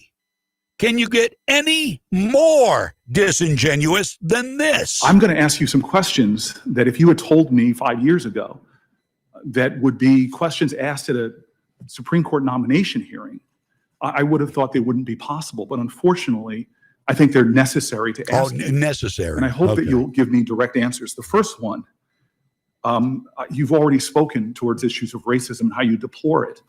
But I want to just ask you very simply, and I imagine you'll give me a very short, resolute answer. But you condemn white supremacy, correct? Yes. Thank you. I'm glad to see that you said that. I wish our president would say that so resolutely and unequivocally as well. He knew what her answer would be. He just wanted a chance to attack the president. He thinks, oh, nobody knew what I was doing. Cory, you're a moron. One more thing. Amy Coney Barrett's Haitian children were talked about by a Republican senator who is just an amazing guy, John Kennedy. You've heard of him. So Amy Coney Barrett gave her reaction this past Tuesday to one of the most widely publicized attacks out of many against her and her husband during the run-up to the confirmation hearings. Ahead of her official nomination by Donald Trump, several media outlets reported that she would be the president's pick, and she was immediately attacked online, with some critics hurling personal condemnations toward her and her husband for adopting 2 children from Haiti who are naturally black. One Democratic operative suggested adoptions from the country are sketchy. And another said transracial adoption is fraught with trauma and potential for harm. Really? Okay. Well, there. I guess they told you, Amy Coney Barrett. The attack, I'm going to tie this into Maine here. I love this. The attack that received the most attention was from Ibram Kendi, the director of the Center for Anti-Racist Research at Boston University, and the man who the president of the University of Southern Maine apparently worships. Worships this guy. Kendi is the man who was recently exalted and quoted when students were encouraged to sign the anti-racist pledge at USM. Anyway, Kendi wrote about Barrett. This is the man the University of Southern Maine loves. Loves, loves, loves. He says, quote, "Some white colonizers adopted black children. They civilized these savage children in the superior ways of white people while using them as props in their lifelong pictures of denial, while cutting the biological parents of those children out of the picture of humanity." This is the guy the University of Southern Maine president praises and quotes and says should be looked upon as a god as you sign this anti-racist pledge, so we can later dox those kids who refused to denounce racism. Give me a break. This is the kind of people we want to worship at our universities in Maine? I think not. So that's what Kendi said. Now, Senator John Kennedy of Louisiana brought up Kendi's remarks to Barrett during the second day of her nomination hearings, and this is how it went with John Kennedy. All right, I want to finish this housekeeping because I want to talk about the law. I want to give you a chance to respond to something. Some butthead professor at Boston University. That would be Kendi. Says that because you and your husband have 2 children of color, that you're a white colonist. The implication is that you're a racist. University and of that Maine. you use your 2 children. They love him. The University of Maine worships him. Do you use your children as props? Senator Kennedy, it was the risk of people saying things like that, which would be so hurtful to my family, that when I told Senator Graham this morning that my husband and I had to really weigh the costs of this, it was saying deeply offensive and hurtful things that are not only hurtful to me, but are hurtful to my children, who are my children, who we love, and who we brought home and made part of our family. And accusations like that are cruel. Yeah, they are, aren't they? How low can you go? I didn't want to ask that question when your kids were here. I'm sorry I have to go through that. What a great man. What a great man. God bless John Kennedy. God bless Amy Coney Barrett. And the University of Maine loves the man who said that, Ibram Kendi. Sign the anti-racial pledge or you're racist. Make Ibram Kendi proud. Sure. Yeah, whatever. Have a great afternoon. Stick around. Sam ILA is next. We got a great show for you. I'm John James. Mike Violet back here on Monday morning at 6. From the Home Auto Group Studios, Farmington Ford and Franklin Chrysler in Farmington. This is WSKW, Skowhegan, Augusta, Waterville, Legacy 1160. The Sportsman's Alliance of Maine Institute for Legislative Action presents Leadership Through Action. Now, here are your hosts, David Trahan and Mike Shaw. Welcome to this